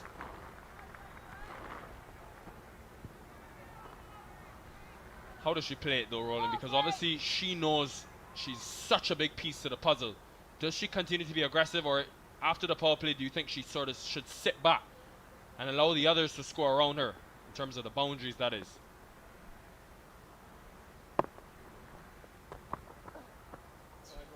This will be more runs, and it hasn't been a disciplined start from England. Rare in this series. Yeah, it's been a dreadful start. I mean, the bowling at the moment has been way off the mark. I mean, that poor keeper, that goes down as buys, but you know, it's not making the keeper's life easy at all. Way outside the leg stump, and it's 41 for 45, and it's we haven't completed the 5th over yet, so it's a very good score for West Indies. I'll answer your question in a minute regards Hayley Matthews.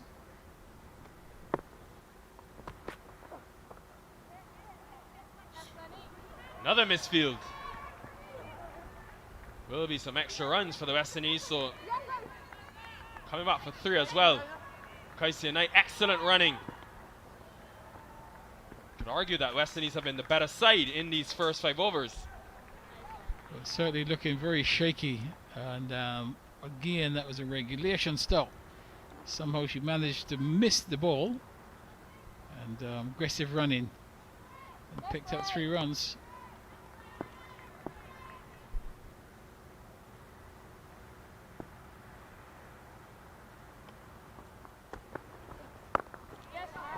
By far the best 5 over period of the series for the West Indies women, 48 for 1.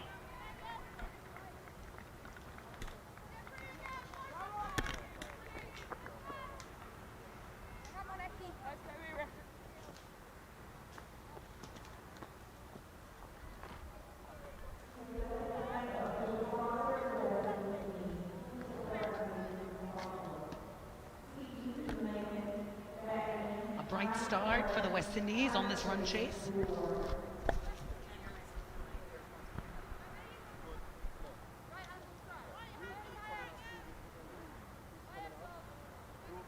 They certainly needed it. The Windies women all to play for tonight, trying to stay alive in this T20 International Series against England here in Bridgetown. Stacey Ann King, you've seen a lot of West Indies defeats in the last couple of weeks. You must be pleased by this start. Hello, Alex. Well, definitely. At the end of 5 overs, 48 for 1. As we see Kaisia Knight leaving the field with the physio. One would think that it's that right hand that she had surgery on, missing the New Zealand series. Worrying signs for the Windies. It was great to see her back. She had a reasonably aggressive start as well.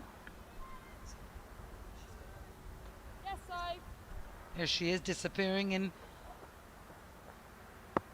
with the physio. I hope she'll be all right. Eccleston again. Rashada Williams, the new batter. All eyes, of course, right now on Hayley Matthews. Eccleston to Matthews, wonderful. Yeah, I like the start from Hayley Matthews. She's both used that aggression and placement and control to exception. Yeah, it's been an uncharacteristically sloppy start from England in the field. John Lewis, not be happy to see that, but they've been so in control in every area, in every aspect of these games.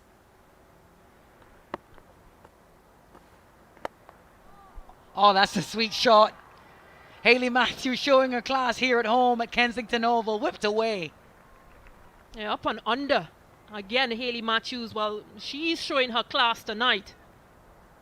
Didn't quite get off in those first 2 T20s, but tonight, yeah, she isn't missing out.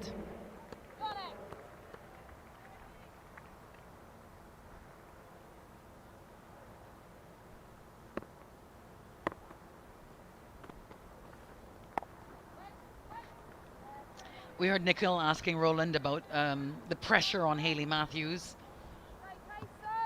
I'm not sure. What are your thoughts on that? This is a player we've seen who almost thrives under pressure. As we have a look at that shot again from Hayley Matthews, up and under. Yeah, no ball call. Stumps mic from the umpires.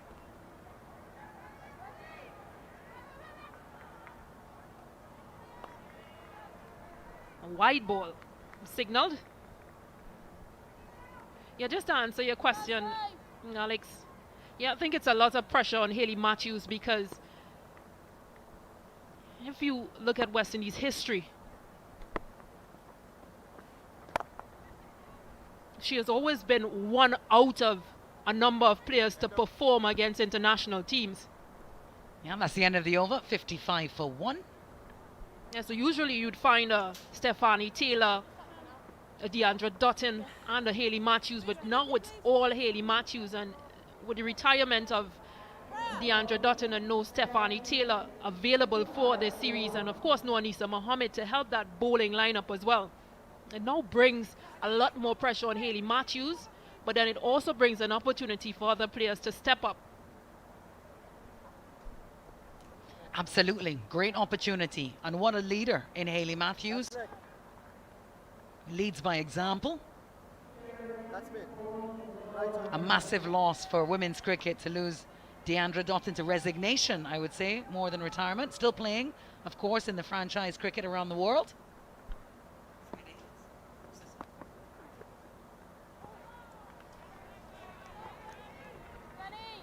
This is Sarah Glenn now into the attack.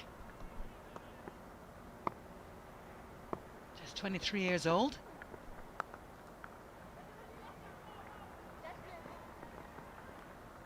That's nicely struck away, and it will go all the way.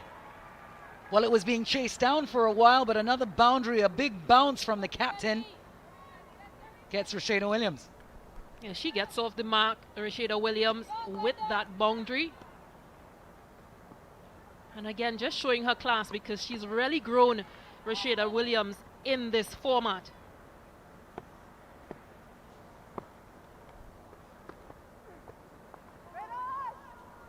And just her confidence as well, running between the sticks. A direct hit. Get a single.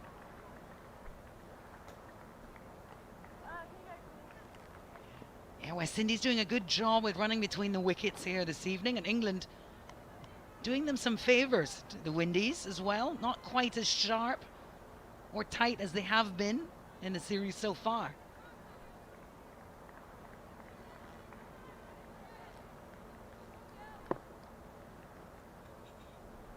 Almost like they're returning that pressure, and that's what you want to see from a West Indian perspective.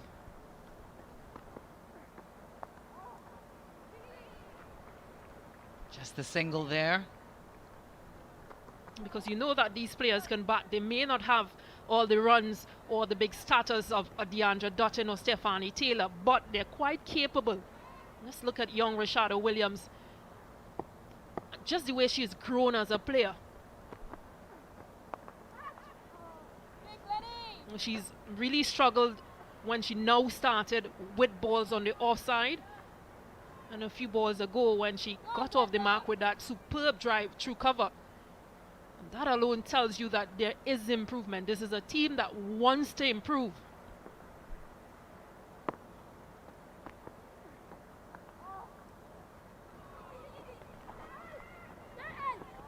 Another little fumble in the field allows the single on the end of the over, and after 7, West Indies 63 for 1. Yeah, England, they've been a bit sloppy in the outfield, given away quite a few singles. West Indies won't mind. Yeah, Nikhil and Roland were having an interesting conversation earlier about how challenging it is for England to do all the switching up in order to allow the depth and all the players to get a chance ahead of these 2 big competitions in the new year. Now, from the West Indian perspective, of course, Stacey and King, that's not at all an option.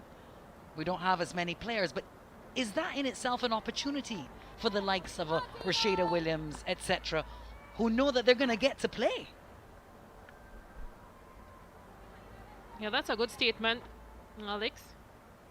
As well as you saw those 2 young players, Janaba Joseph making her debut in the last ODI, as well as Trishan Holder, 19 years of age, making her debut here tonight.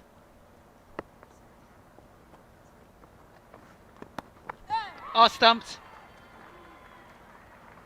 Oh dear, that's Hayley Matthews. She'll have to go, the captain, after a really good start here. Yeah, and Charlie Dean gets that breakthrough. This delivery, a much flatter delivery as mentioned before, really outfoxed Hayley Matthews. She'll be disappointed because she got a start.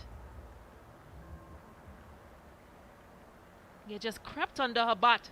And Amy Jones, well, she's there waiting. Yeah, very disappointed. Hayley Matthews, she really looked to be in touch this evening. Knows how important, how valuable her wicket is to her side. But Charlie Dean, right, the offie, bowling all-rounder. Well, she took 3 for in the last T20 and got rid, more or less, of this West Indian top order. Bowled Hayley, Kaisia and Rashada Williams in the last T20 international. And picking up her 5th T20 international wicket. Matthews, well, she went for 35 off 31.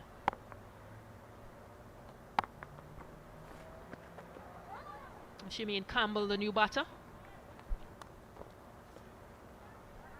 Vice captain of this side, Shemaine Campbell. Experienced. Played a lot of cricket, seen a lot in her time. Knows the responsibility on her shoulders as well.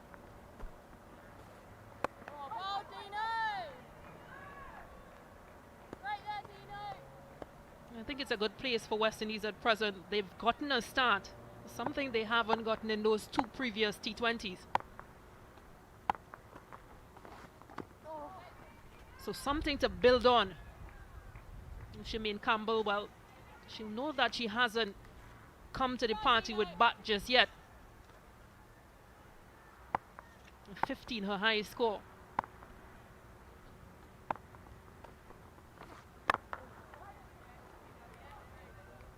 I didn't time that well. Capable, of course, of so much more than that.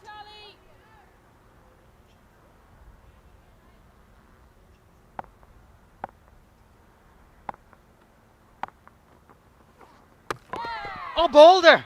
Stump out the ground. Shemaine Campbell's stay is a short one.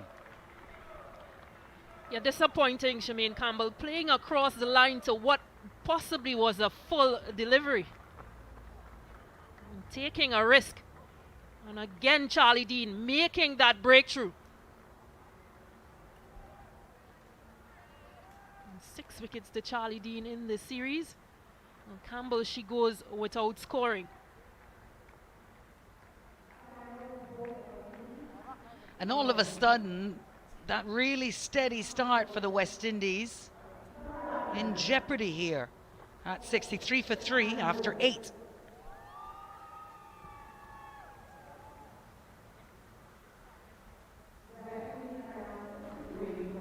Yeah, maiden wicket from Charlie Dean.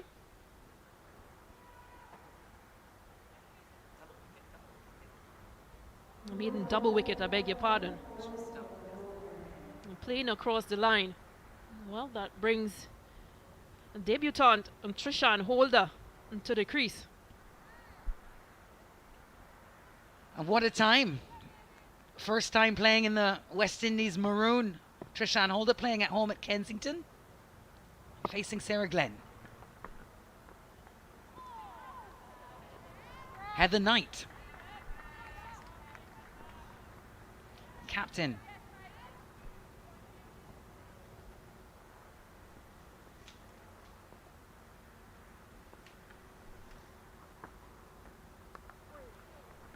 Whipped away to get off the mark.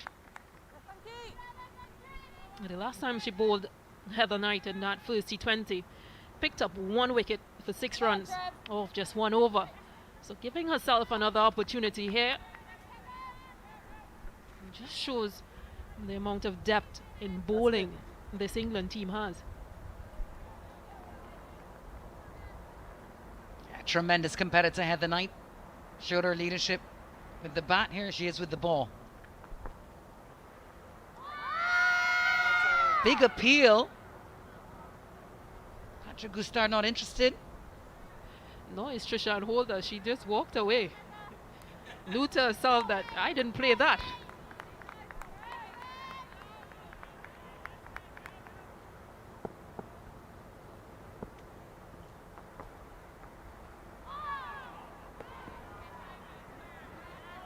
Maybe an element here of a little bit of intimidation to the youngster, first time up. The voices are getting a little louder out there. Yep, just welcoming her to international cricket.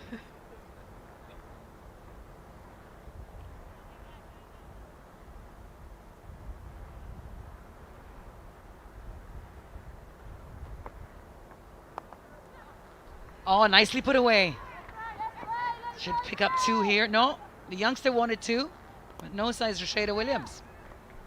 Yeah, I'll agree with that because Rashada Williams, she's been run out twice in this series. So good on her to settle for 1. Really good to see the young Holder.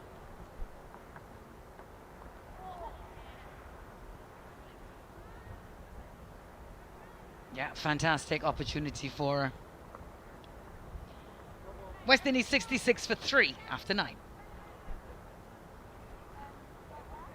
I think from a West Indies perspective, this is the area that they've got to at least just keep rotating. They've lost 2 quick wickets. And now is the time they've got to keep rotating because runs have obviously dried up. Those boundaries have dried up. So they've got to just keep things moving. And just a reminder, Kaisia Knight, well, she retired injured as well. That's right, Rashada Williams came on. And she's here with the debutant Trishan Holder. Required rate 8.36 right now. Current rate 7.33. So a good start from the openers of the West Indies. A platform. Can they build?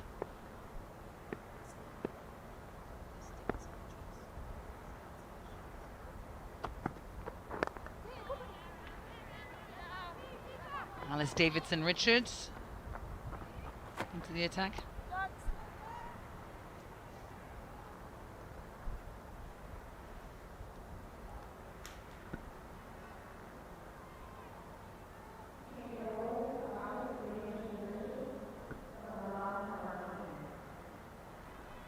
The current run rate 7.31. Required run rate 8.40.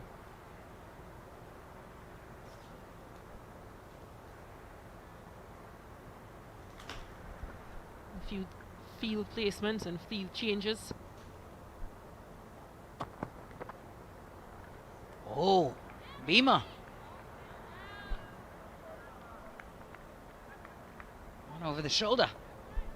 Yeah, 1 signaled for the over, but this is something we've seen all too much. And we've seen this against Janaba Joseph. Second ball from Catherine Brunt, who was a short bumper coming off a helmet.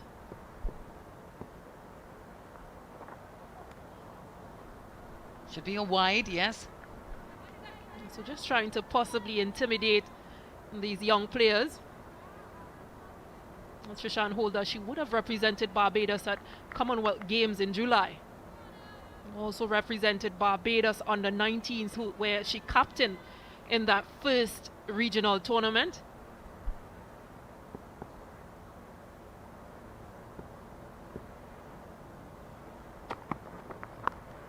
Oh, that got the top edge. It's high in the sky. A fielder coming in. Oh, and it's put down. A chance of life given to Trishan Holder at her home ground. And she picks up 2 runs. But again, the English, their fielding, it has been a bit on the poor side. Rather ordinary. Unfortunate for Alice Davidson-Richards there. Must have thought for sure she got a wicket. Interesting career herself, Davidson-Richards. Debuted in 2018 and then didn't get a shot for 3 years.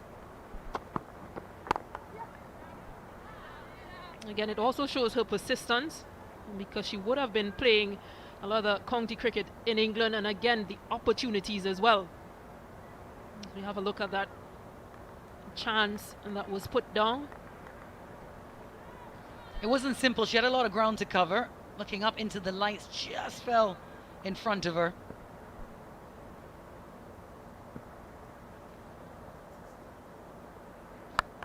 Oh, she's got hold of this one though.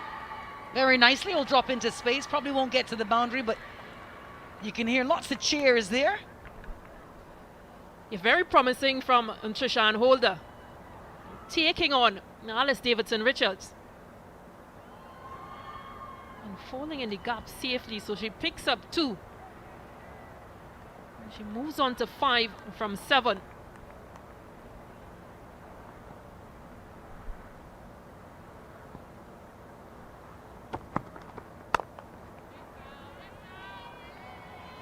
Dot ball for the last.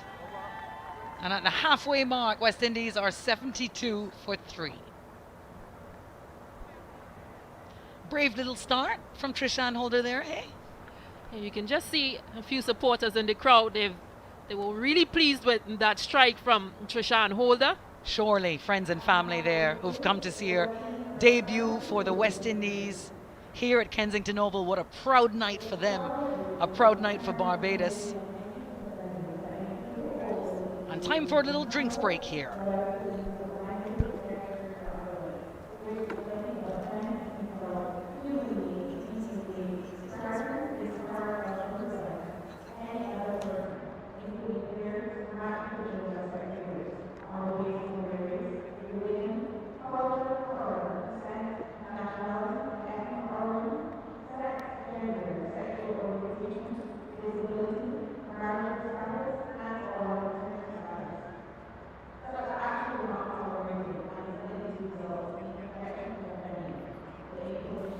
End of 10 overs.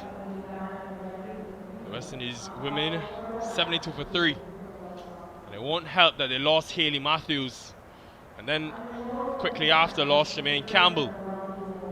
Charlie Dean again though continuing to be a problem for the West Indies in this series.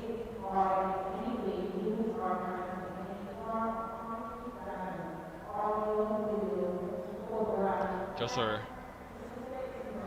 second time bowling in T20 international cricket.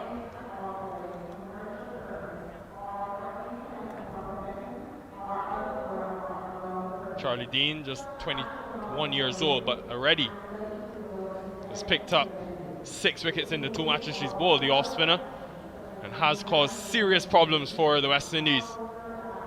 As Roland Butcher joins me. Roland, a good start by Hayley Matthews, but since that 26-run partnership was broken, the West Indies have struggled. Yes, I mean, obviously you would lose momentum. Hayley Matthews, very experienced and one of the better players. Now you've got one player who's likes to take her time, and Trishan Holder now playing her first game, so there's going to be some nerves. So you would expect that there would be a fluctuation in terms of.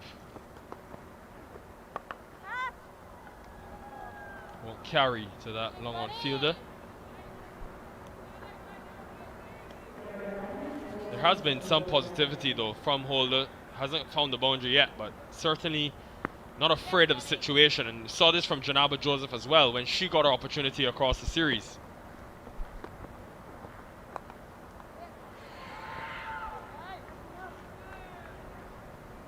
Can't beat that point fielder, but she's looked to score. Trishan Holder, just 19 years old. Yeah, it's a good opportunity for her to get this chance now and try to make the most of it. No slip in place, so this will be runs. Should look for a couple, if not more. Just 2 they settled on, but would have been big for her as well. Now playing against England in the Commonwealth Games, though she played against India, Australia, and Pakistan. That would have been huge for a 19-year-old, seeing the very best. Absolutely, great experience, and then to get the opportunity to play here in Barbados in her first game. On the track again this time, so she's looking to score and doing it well.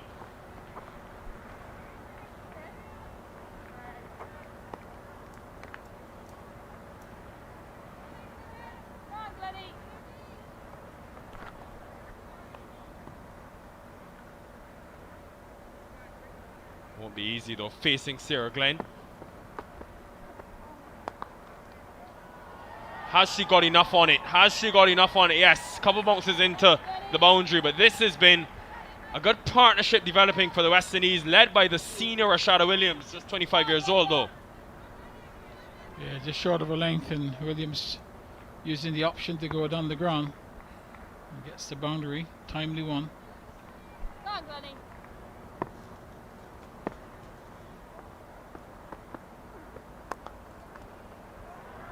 track again. This has been uncharacteristic of Sarah Glenn. Usually so tight, but also a big wicket-taking option for Heather Knight. In this series, just picked up the 1 wicket now in the 3 times that she's bowled. That was that excellent shot over mid-off. End of the over. A good one for the West Indies. 81 for 3. Yes, and still target 158. Just needs this pair to continue the way they have started. Williams trying to be aggressive, and also Holder. It's going to be important that both players score from either end, and still a long way to go. Charlie Dean continuing. Picked up all 3 of the wickets so far. Almost had a 4th, and did get the wicket of Rashada Williams in that last matchup. Now twice in the series that she's gotten the wicket of Hayley Matthews.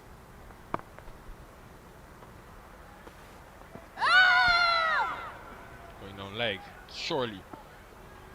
Just think, it's such a unique story for 21-year-old Roland. The fact that she's had to wait on her opportunity. She's played 1 international cricket, but she's had to wait to play this format. And now, in 2 games, 6 wickets, making the most of her opportunity.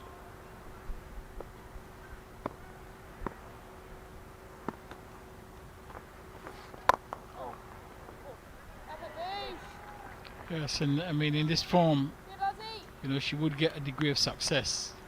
You know, being a leg spinner, you know, she flights it quite well. So most balls tend to drop in a good area. So it would be very handy in this format.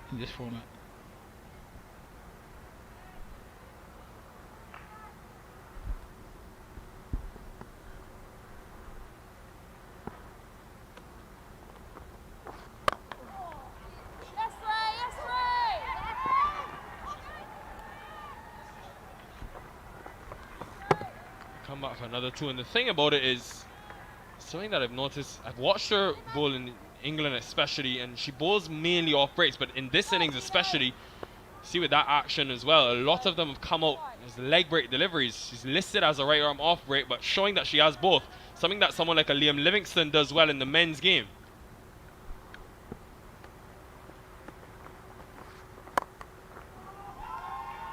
Won't carry. The wicket of Hayley Matthews certainly went the other way.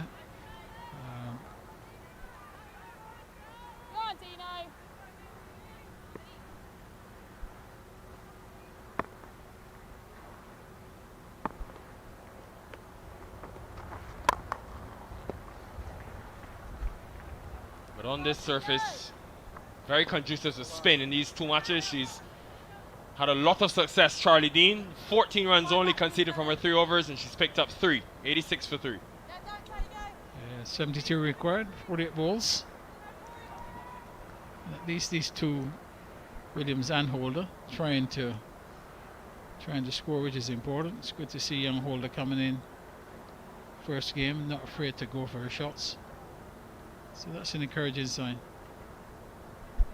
I know assistant coach of the West Indies under-19 team, Jamal Smith, also a Barbadian, and has worked very closely with Trishan Holder, and he's spoken at length as to just how ahead of her time and her age she is. So seeing it firsthand, but gotten a start. We want to continue for these remaining 8 overs. 72 still needed, so game on from the West Indies. It's going to be Nat Sciver back into the attack. Bowled the first over of the innings.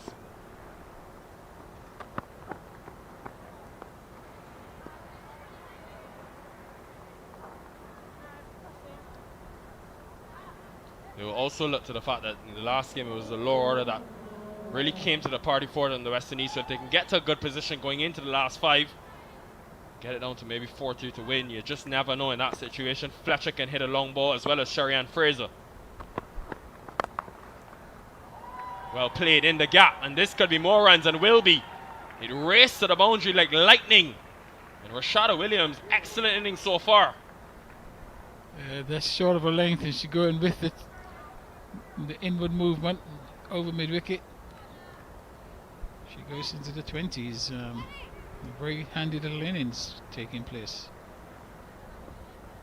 She has had a really good outing, Williams, against this England team. Got a 50 in that one international series, a 30 as well. And then in that First T20 international got to 23, so she's gotten starts.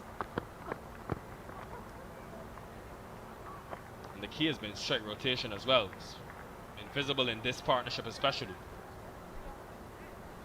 These are two younger members of this batting lineup. Williams 25 and Holder just 19 years old. That's where you want to. That's what you really want, is to see young players, you know, come into the side and show that they belong there. And that's something that we've been missing for a little while. We've had to depend on. Very fine and excellent from Trishan Holder. What an innings this is turning out to be. What a debut innings from the young Barbadian. Yeah, nicely played. No third man in place. Great to see the family and friends celebrating for her. Job far from finished, but this is a promising start to what she will hope to be a long international career against one of the world's best all-rounders in Nat Sciver.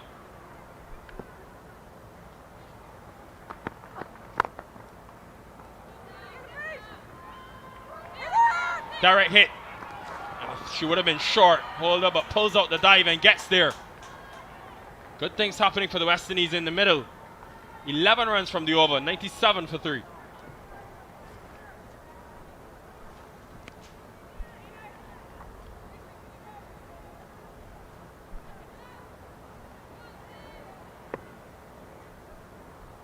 Seems that we have one more delivery to come, so chance for the West Indies to score.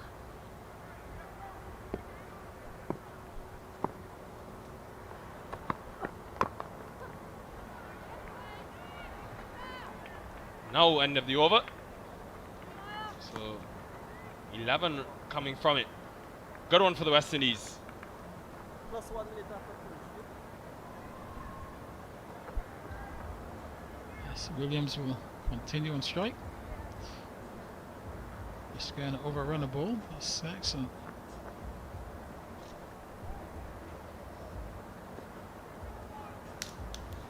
Well, in that last game, the West Indies actually scored more runs from boundaries than England. It was the other deliveries, the ones that they didn't score boundaries off of, that they really were outplayed in.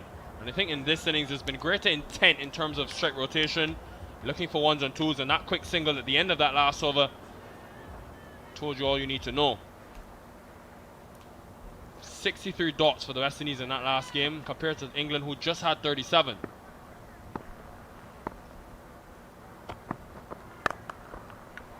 Power. It'll just be a single. There is Dunkley on the boundary. She's timing it well, surely, Rashada Williams. Yeah, the intent is good. And really, that's what's needed if you're going to get this total or get anywhere near this total, that you've got to bat enterprisingly. Right now, both of these, Williams and Holder, are showing that sort of enterprise.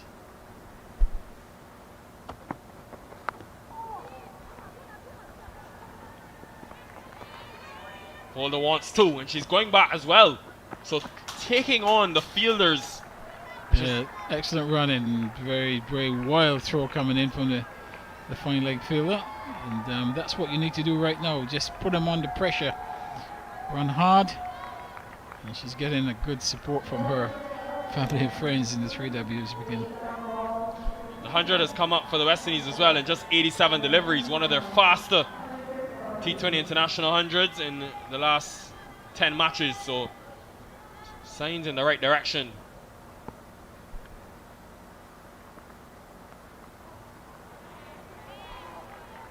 Good change of pace and a rare dot ball since this partnership has come together.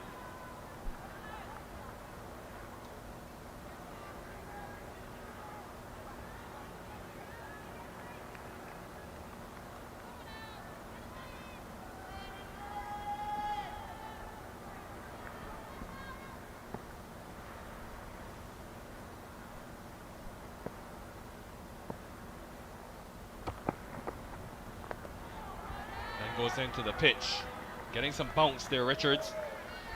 I think Heather Knight will at some point have to go back to Sophie Eccleston. Gone for 18 runs, been uncharacteristically expensive, but she's been the main wicket taker for this England team for pretty much the entire year in the 15 T20 internationals that they've played.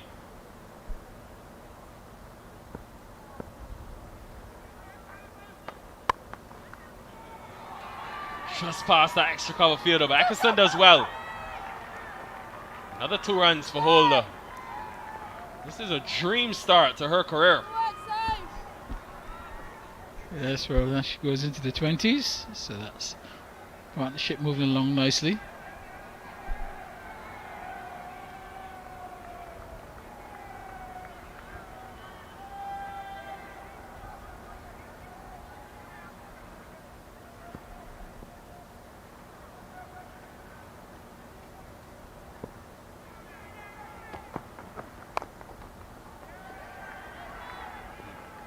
Shuffling in her crease as well, trying to create opportunities. Trishan Holder, the young 19-year-old from Barbados, excellent over again from the West Indies, able to get 6 runs, 103 for 3.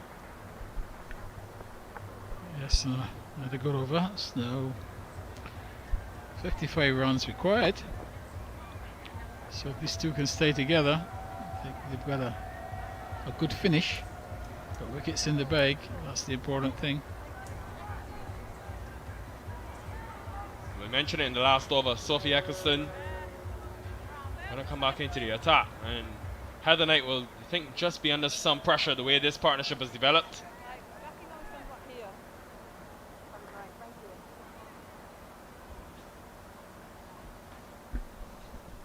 Yeah, still need to go at 9 and over, so it's won't be easy.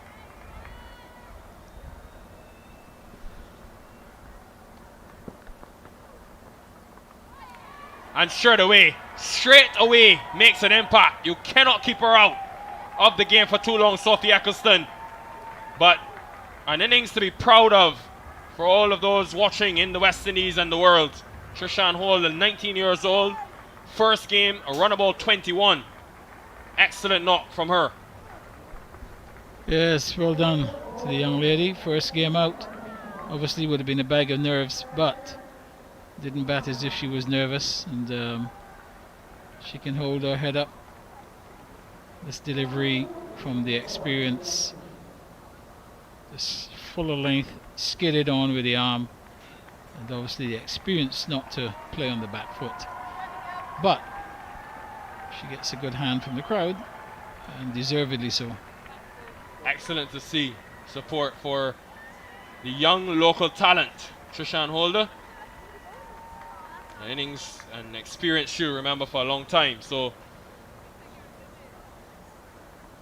first West Indies T20 international, would have played 3 for Barbados earlier in the year. And it brings Afi Fletcher, who's got a promotion, rightfully so, after blistering, you could say, 18 in the last game. This game is well and truly on, but it won't be easy because Eccleston still has an over after this. Charlie Dean also has 1. She's just gone for 14 runs, but still have Rashada Williams at the non-strikers end.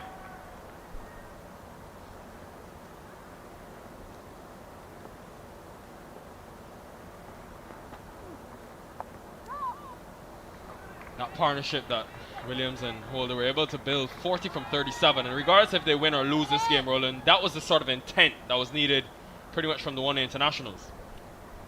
Yeah, spot on, and I'm sure they showed it right from the beginning. Really well played, and Afi Fletcher, well, she's having a dream series with the bat as well. What a way to get off the mark. Yeah, very difficult shot to play that, because it was a fullish length. Also gave herself room and stroked it through the offside. Really, that's a top shot. That perhaps, I think perhaps the best shot we've seen of the day. Really, it's a very difficult shot to play. That just backing away there and stroke it. Set up for a cut, but then hit it in front of square. So good challenge. Mid off goes back to long off, and cover comes in the circle. So Eccleston maybe a touch fuller. She's on the stumps. As always, the accuracy from Sophia Eccleston. Can't remember the last time I've seen her concede more than 20 runs in a T20 international. She's been that good.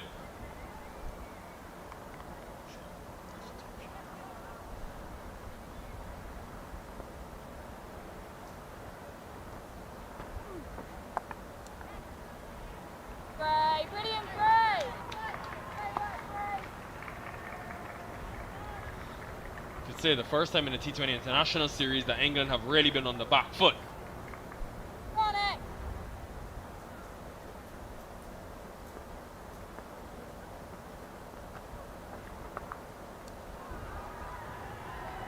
Two fielders in the deep, but slight misfield allows them to come back for two. Hasn't been their best effort in the field. England, 5 overs remain. The West Indies need 48 runs, 110 for 4. Yes, and just still over 9 on over, and West Indies have they made a good effort here. I said England, you've mentioned England in the field, they haven't been very good in the field, England. They've been very below par.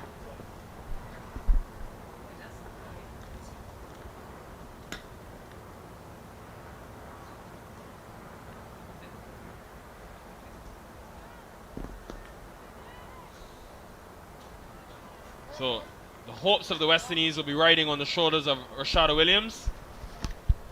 25 from 21. Afi Fletcher. She can strike it. She showed it in that second T20 International. And because of that fight, got a very happy Stacey and King next to me. Davis and Richards continuing.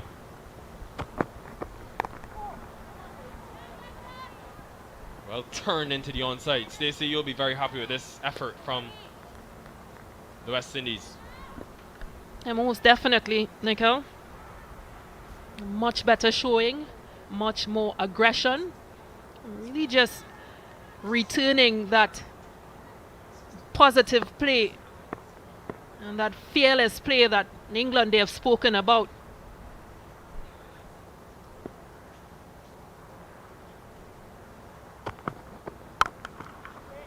Big shot. Won't carry to the boundary, but Rashada Williams, not sure what she's had for breakfast, but she's come out with fire in her eyes. I'm not sure what both her and Trishan Holder they had or messages that they were given, but that partnership you mentioned of 40 between that pair, well, it has really stepped up the innings for West Indies, because that middle period has always been an area of struggle.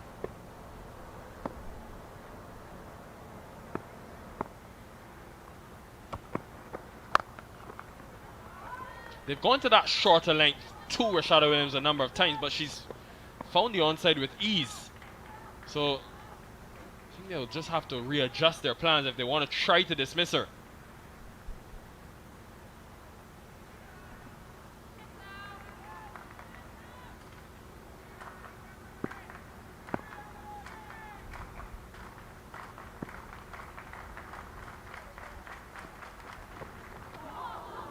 Pace off, and that one was a creeper. But Trishan Holder, let's spend some time on her, Stacey, because it's an innings that I think will be an example and also create some competition for places. Remember, she's just 19 and playing her first international for the West Indies. To get 21 and show that type of intent. Yeah, I like the fearless strokes and running as well. Good running between the wickets.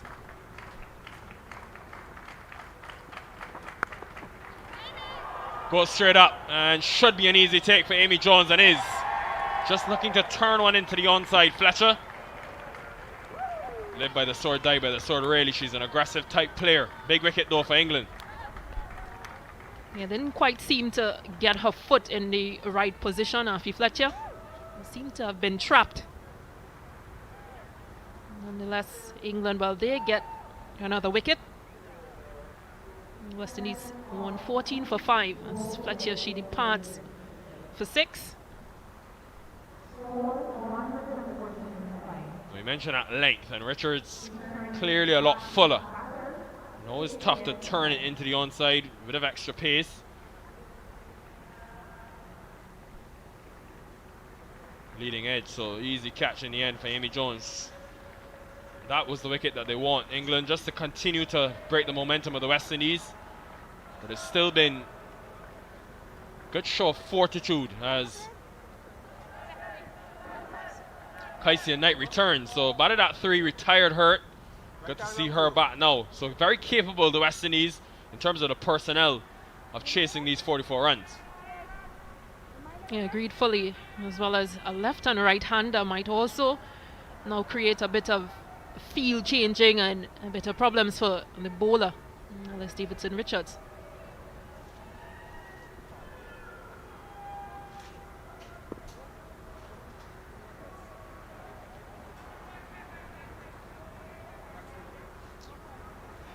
And I think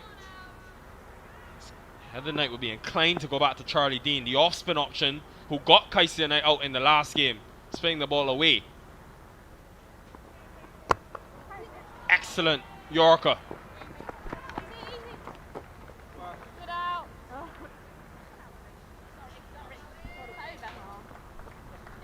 End of the 16th over.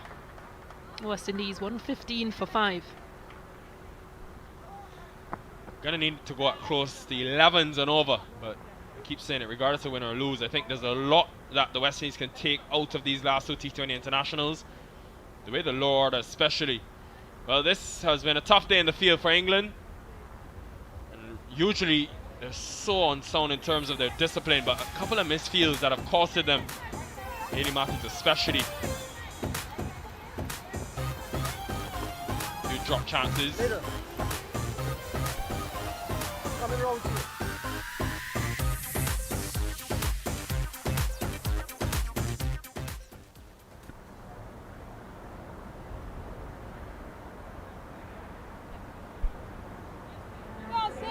So it will be Nat Sciver. 14 runs in her 2 overs. Going to pace. Heather Knight around the wicket. Hasn't got enough, but luckily for her, it falls short of that mid-off fielder. Has been a slowish outfield though, so come out for 2. 3 actually. A good 3 as well. Kaisia Knight, there's something to go over mid-off. Another chance just to add to the fielding of England. You're surprised that she's gone to Nat Sciver as opposed to someone like a Charlie Dean from that end where she bowls so well in the series. I think Nat Sciver, what she'll bring is just that pace on, pace off, and bowling as well, and of course with Amy Jones standing right up.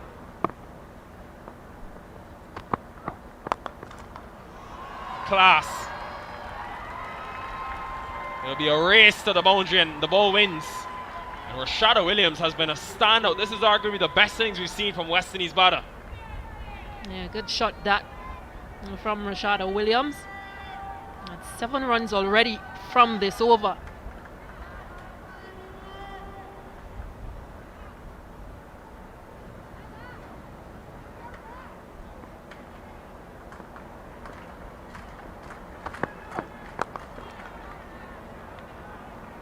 It's important here just to keep rotating, either keep getting boundaries or just getting in those gaps and picking up 1s and 2s.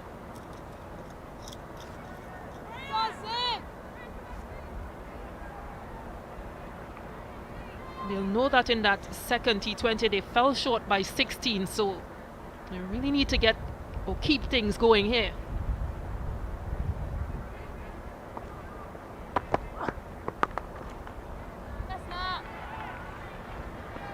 But the definite thing has been the rotation of strike. It's been so much better in this game, and it tells you that there is potential and it can be done. It's all about the application, but I think Rashada Williams has led from the front. One partnership in the middle is all that's needed, and all of a sudden the game looks a lot closer. 25 deliveries she's faced, just 6 dots. Stacey, we mentioned Sophia Dunkley and how well she did when England were batting.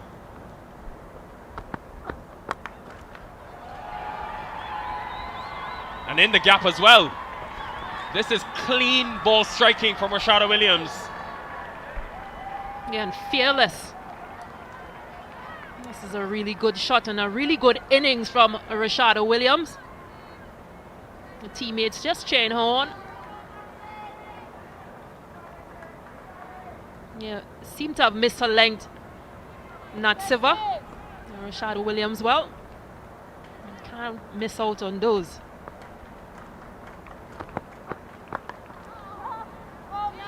In the context of things, let's bear in mind, end of 17 overs, 128 for 5. this is an England team that are purposely short-handed themselves in the sense that they've rested a couple of their frontline seamers in Brunt and Bell, but on a night like this where they haven't been on the sound that we're used to seeing, that high intensity, high standard, West Indies have started to capitalize on it, and they've done that well in these 17 overs. And again, they've used or decided to bring back in those players that were rested in that second T20. Nat Sciver, Amy Jones, and Sophia Dunkley. So a full strength, one would say, England team. Another 30 needed from 18.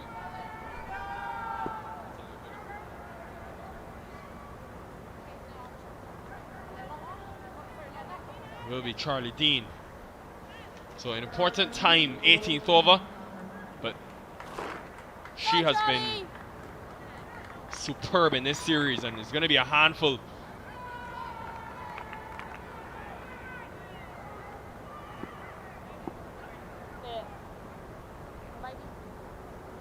Left-handed Knight, so let's see what delivery she opts to go for.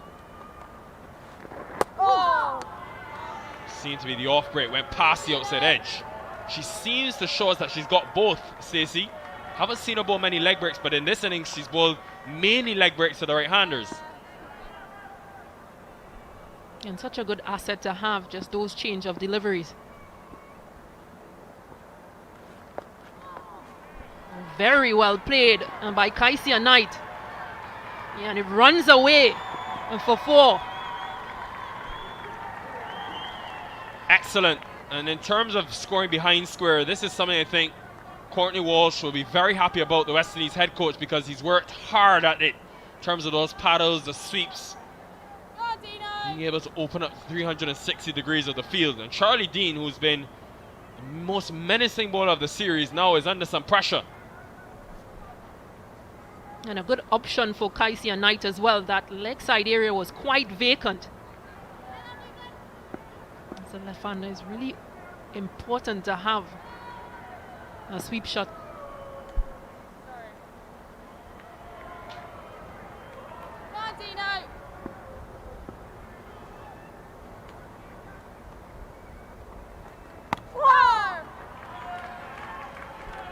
Again, getting the outside edge. Gonna have to have a deeper look at Charlie Dean though, because this has been impressive in terms of the difference in variation that she has. Seen a different side to her game. Boulder straight through, and Kaisia Knight, well, just playing that paddle for 4. Dean has the last laugh.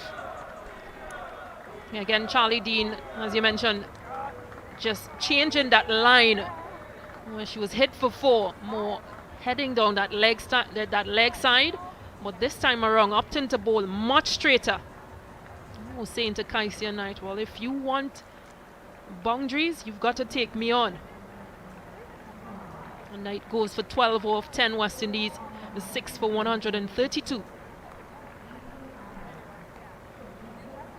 We're just falling at the stumps. And you miss I hit from Charlie Dean. This is why Heather Knight went to her in this crucial 18th over.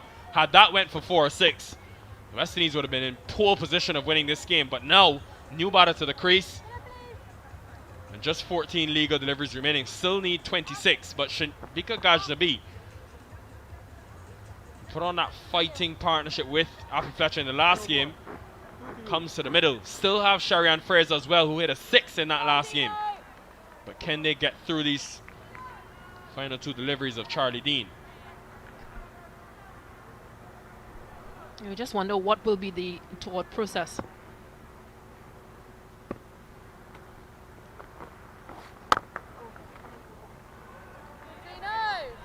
Because Dean, well, she's picked up 4 wickets. So are they thinking to see how and go at whoever comes on the other end?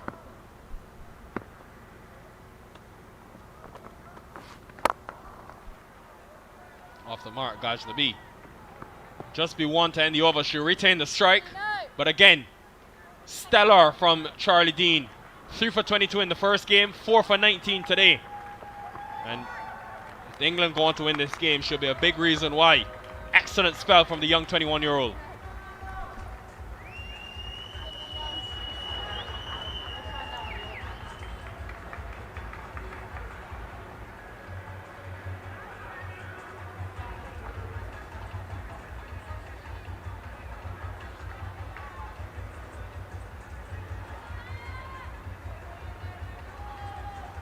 That's mid. That's off.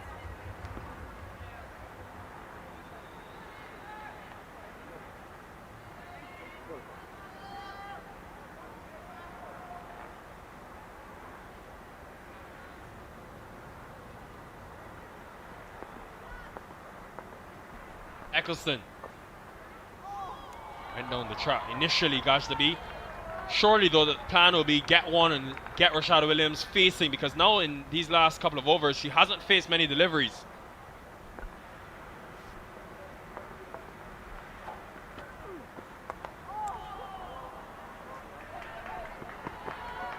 They should just settle for one. Rashada Williams, 37 off 27. You'd want her to face as many of these last few deliveries as possible. Tells you so much about the modern game. Two spinners bowling the 18th and 19th over, but also about this surface at the Kensington Oval. Spinners have had a field day in the two T20 internationals. Misfield again though from Eccleston, and allowing Ghaznavi, well, Rashada Williams, sorry, to get through for the single.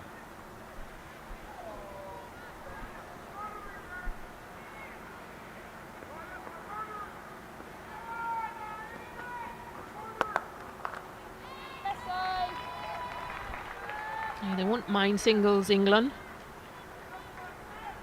West Indies will be thinking, where will they, or where can they get a boundary from?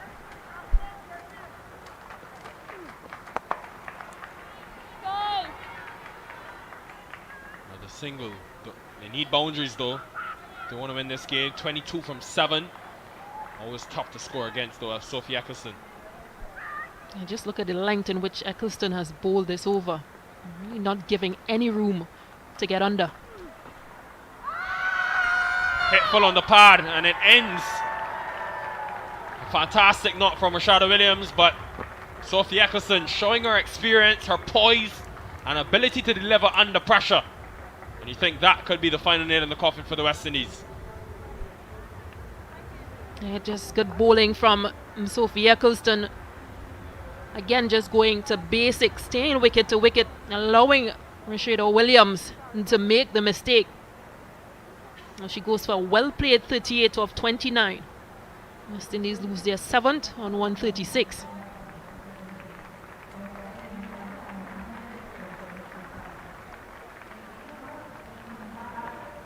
"21 out of 27 wickets in these two matches have been taken by spin. So they've already enjoyed themselves, just full, and can't afford to miss that there, Rashada Williams. Going to be tough now for the West Indies, two relatively new batters to the crease. But Sherian Fraser can hit a long ball. We saw it in the last game. Hit one over long off. So against Freya Davies, can she find the boundary a couple of times? She's off strike at the moment.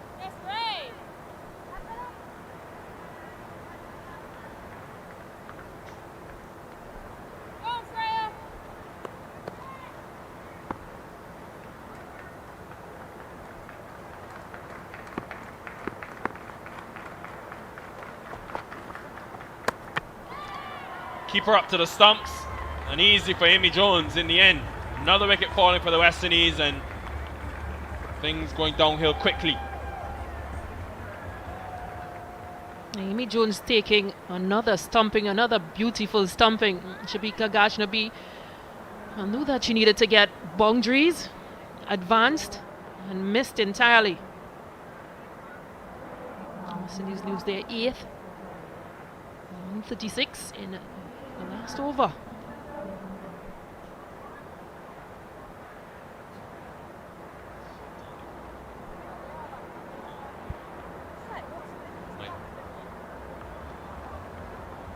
It does tell you though about this English team. They were nowhere close to their best tonight with the ball in hand. A couple of mistakes in the field, but still able to put pressure on this West Indies team at the right time. And it looks that they've almost secured the victory. Shanika Grimman.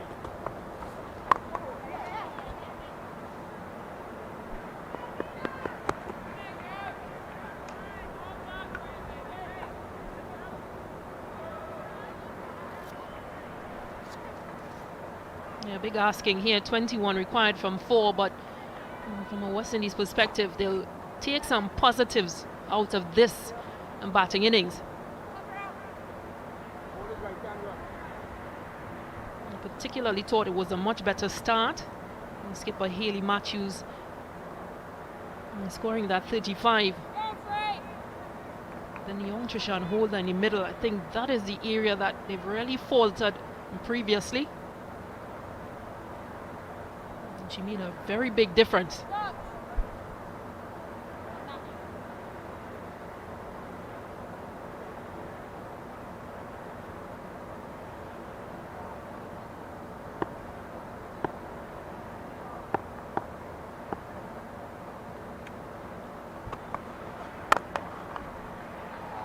Hit down the ground, but hasn't got it out the middle of the bat. Sherian Fraser gets back for 2 easily.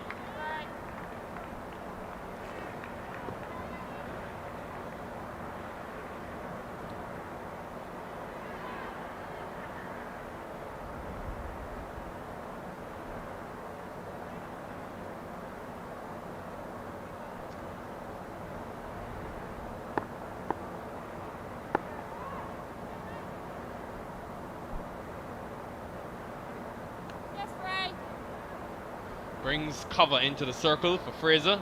Long off goes back. She's strong down the ground.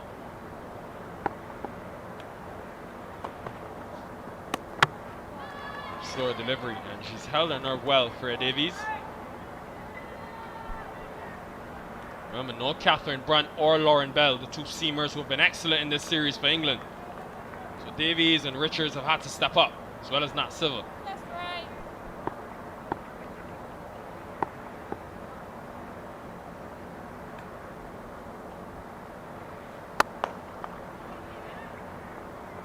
Significant single. They're going to lose this game, the West Indies women, but Stacey, the first time in 30 innings in terms of the T20 international format that the West Indies have gone past 140 runs. Last time was against Ireland back in 2019 when they got to 188.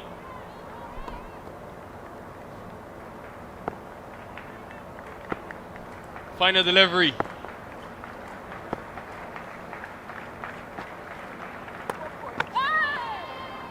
Closed out well. Dot ball in the end. A win by 17 runs, but I think it was a bit closer than that scoreline suggests. Nonetheless, though, a clinical performance by Heather Knights England, taking the series to a massive 3-0. And an excellent performance, first in the One Day International Series and now here in the T20Is in Bridgetown. Yeah, they'll know that they weren't to the best in the field in England. But a really good performance from their bowlers. Charlie Dean leading. West Indies, well, I mentioned that score of 140. They'll take some positives.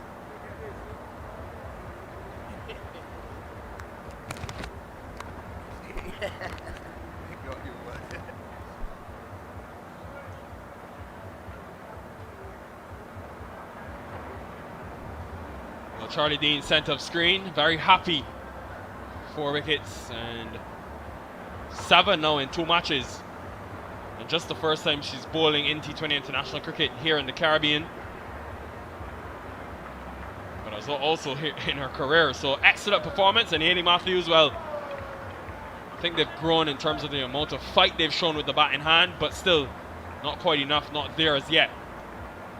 Second series defeat in succession as well, after losing the New Zealand T20 International Series.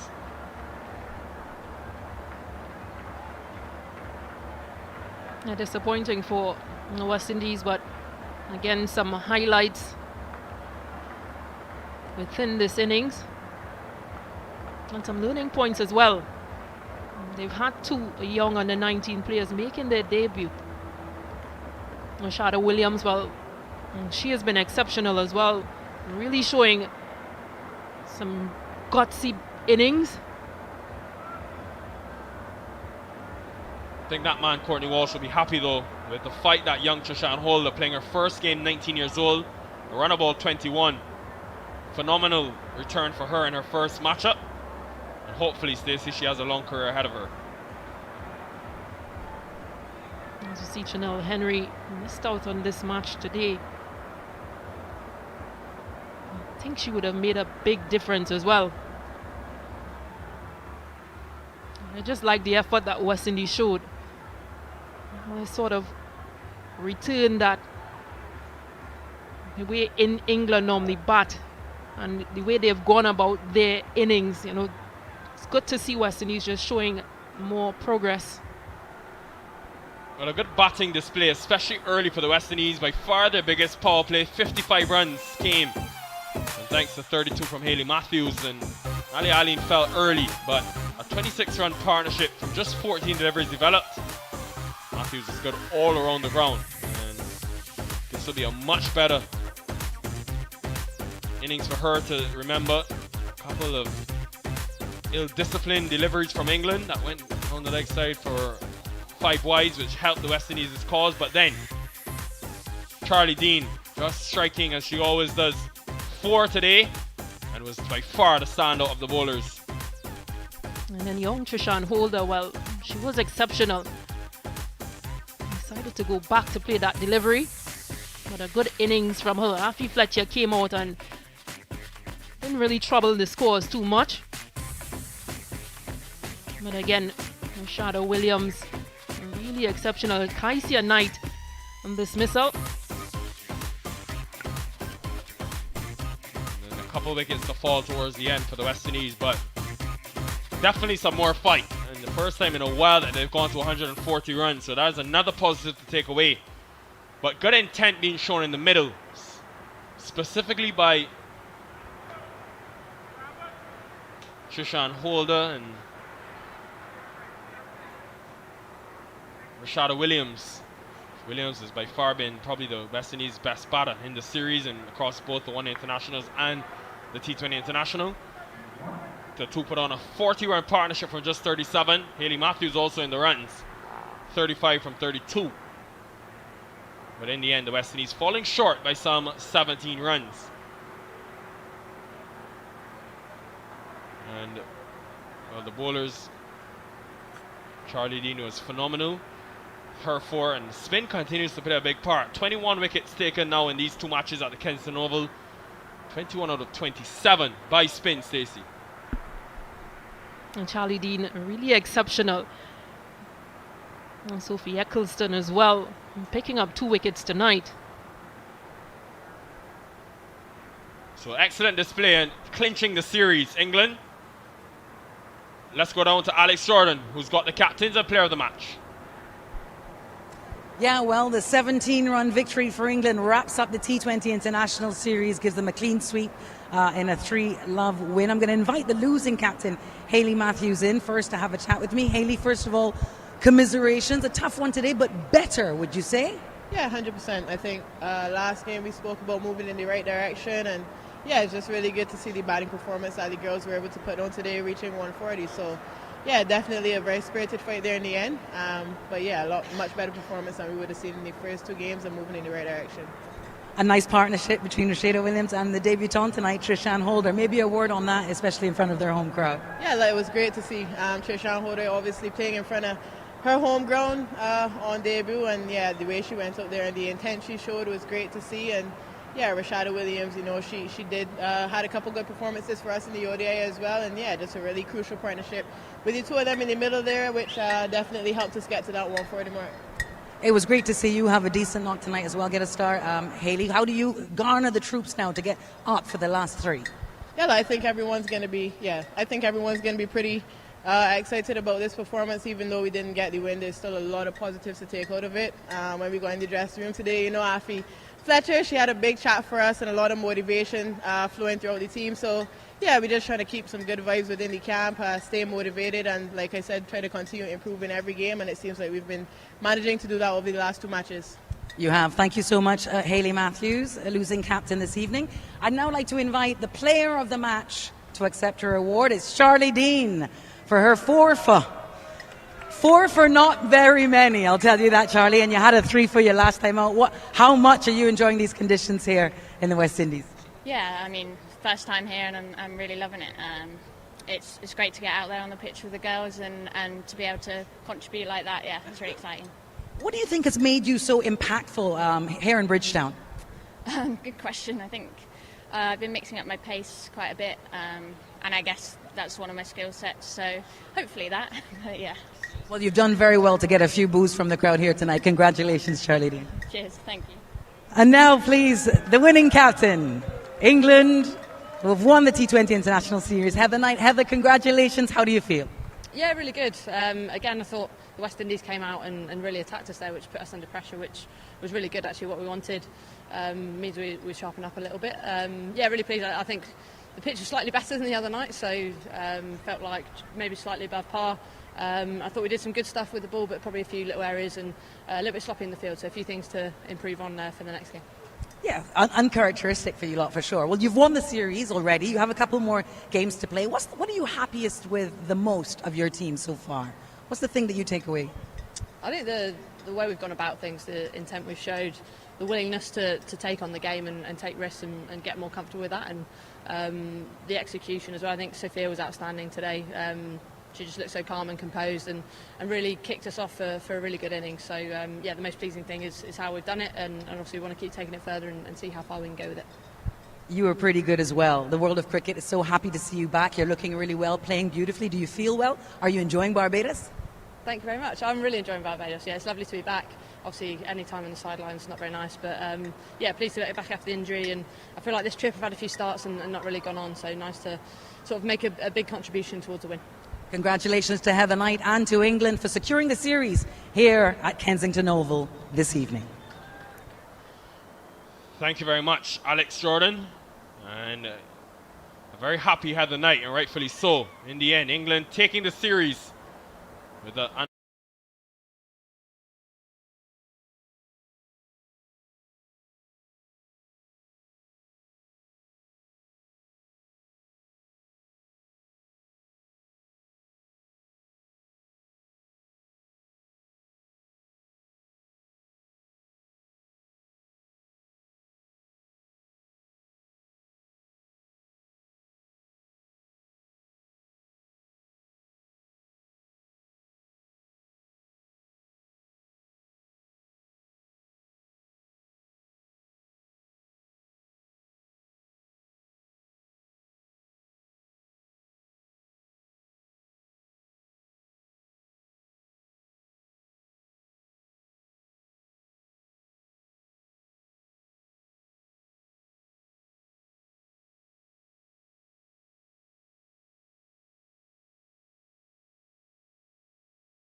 Hey.